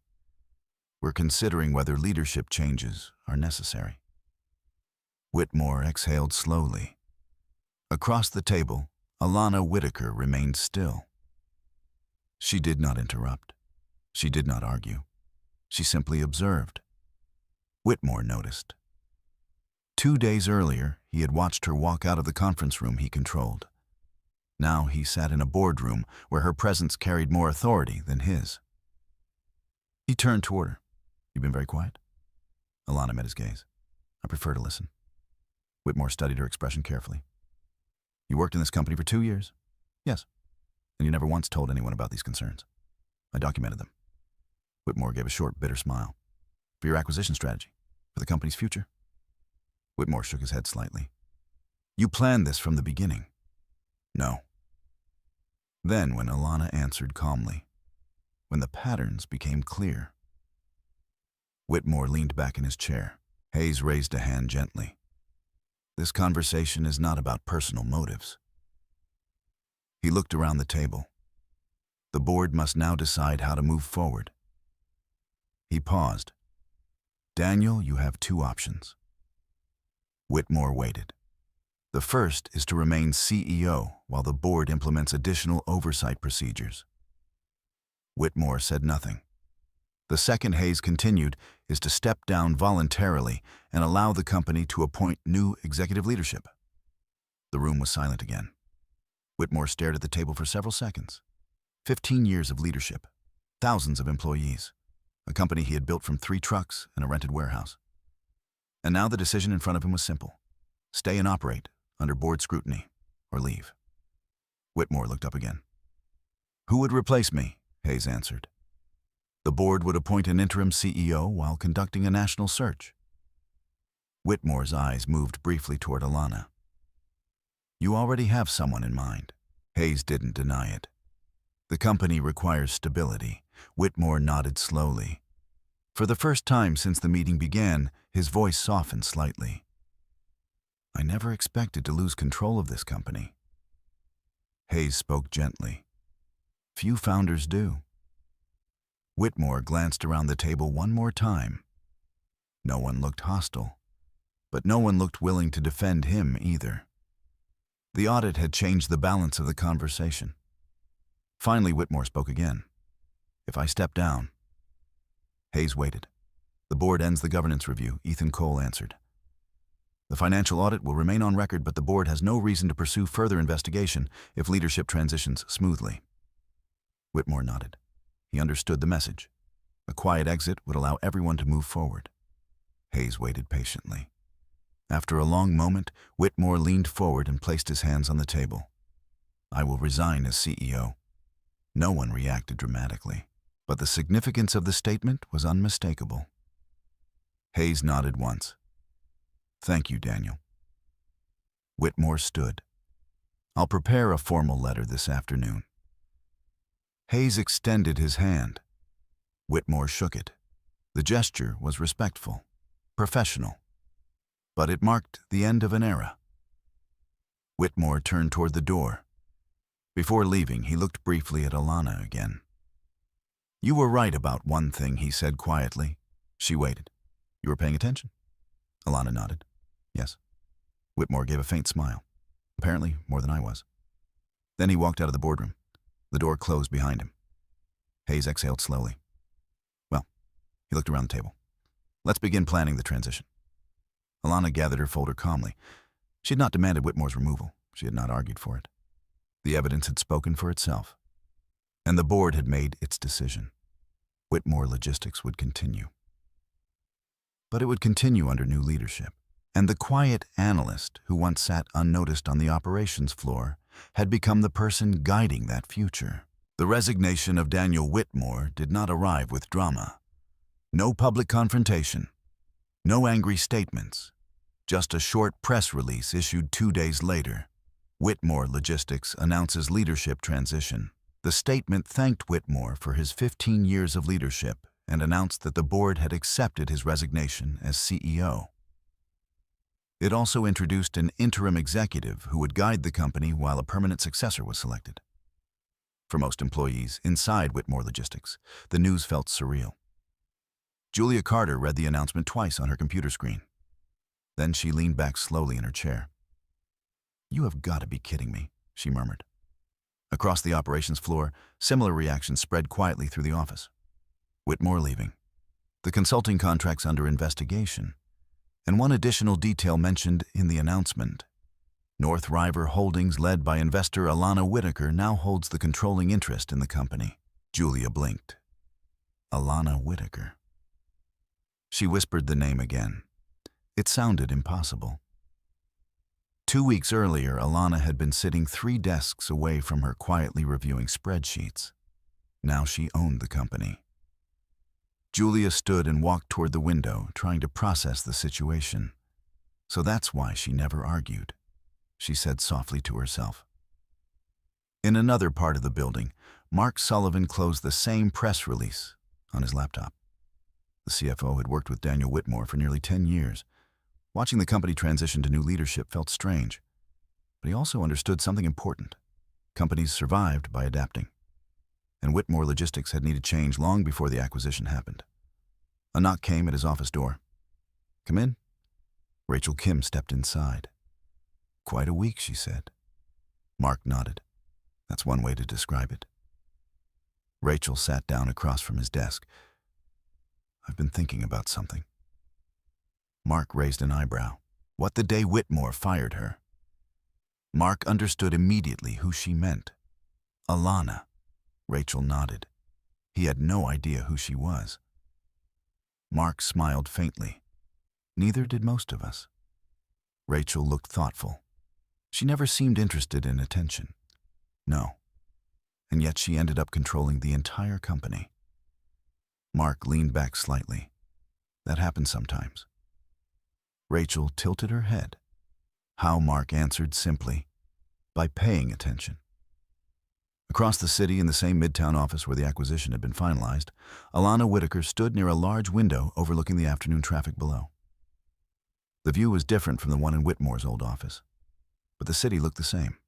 Busy, unpredictable, full of quiet decisions happening every minute. Caleb Whitaker stepped into the room carrying 2 cups of coffee. One for the new majority investor, he said. Alana accepted the cup. Thank you. Caleb sat beside her. The board meeting went smoothly. Yes. And Whitmore resigned without a fight. Yes. Caleb studied her expression. You don't seem particularly excited. Alana looked out the window again. This was never about excitement. Caleb smiled slightly. Most people would celebrate. Why, you just bought a major logistics company. Alana thought for a moment. I didn't buy a company. What did you buy? Responsibility? Caleb leaned back in his chair. That sounds like something Victor Langford would say. Alana smiled faintly. Company still needs work. Yes. The operational inefficiencies are real. Yes. And the consulting contracts created long-term problems. Caleb nodded. All true. He took a sip of coffee. But the infrastructure is strong. Alana turned toward him. That's why we invested. Caleb looked thoughtful. You know something interesting? What Whitmore called me yesterday? Alana raised an eyebrow. He did, yes. What did he say? Caleb shrugged lightly. He said he spent 2 weeks trying to understand how he missed what was happening inside his own company. Alana remained quiet. And she asked. Caleb smiled. I told him something simple. What that sometimes the people we overlook are the ones who see the most. Alana looked back out at the city again. The buildings stretched endlessly toward the horizon. Inside one of them, Whitmore Logistics continued operating. Employees processed shipments. Managers scheduled deliveries. The company still moved forward just as it always had. But its direction had changed. And its future would now be guided by someone who had spent 2 years understanding its weaknesses from the inside. Later that afternoon, Alana visited the Whitmore Logistics headquarters one last time. Not as an employee, not even as an executive. Just as the investor who now held responsibility for its future. She walked through the lobby quietly. The same security guard looked up from the front desk. For a moment he seemed confused. Then recognition appeared on his face.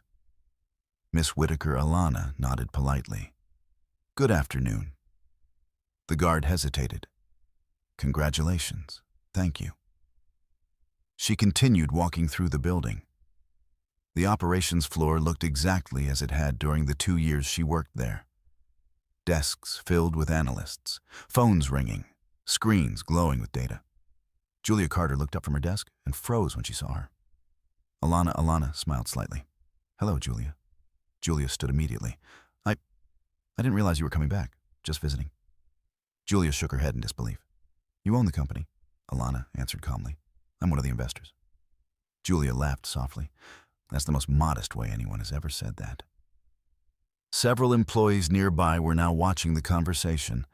Alana noticed. You should get back to work, she said gently. Julia nodded, still smiling. Good to see you again. Alana continued walking toward the elevator. The same elevator she had taken 2 weeks earlier after being fired. This time the ride felt different. Not because she had gained power, but because she no longer needed to prove anything. When the elevator reached the lobby again, she stepped outside into the afternoon light. For a moment, she looked back at the building. Whitmore Logistics, the place where she had spent 2 years observing quietly. 2 years learning how systems worked and how they sometimes failed. Now the company would move forward under new leadership, with better oversight, better governance, and perhaps a little more humility. Alana Whitaker adjusted her coat and walked down the street toward the waiting car. She did not look back again, because the story of what had happened inside that building was never really about revenge. It was about patience, about observation, and about the quiet strength of someone who understood that power did not need to shout. Sometimes it only needed to wait.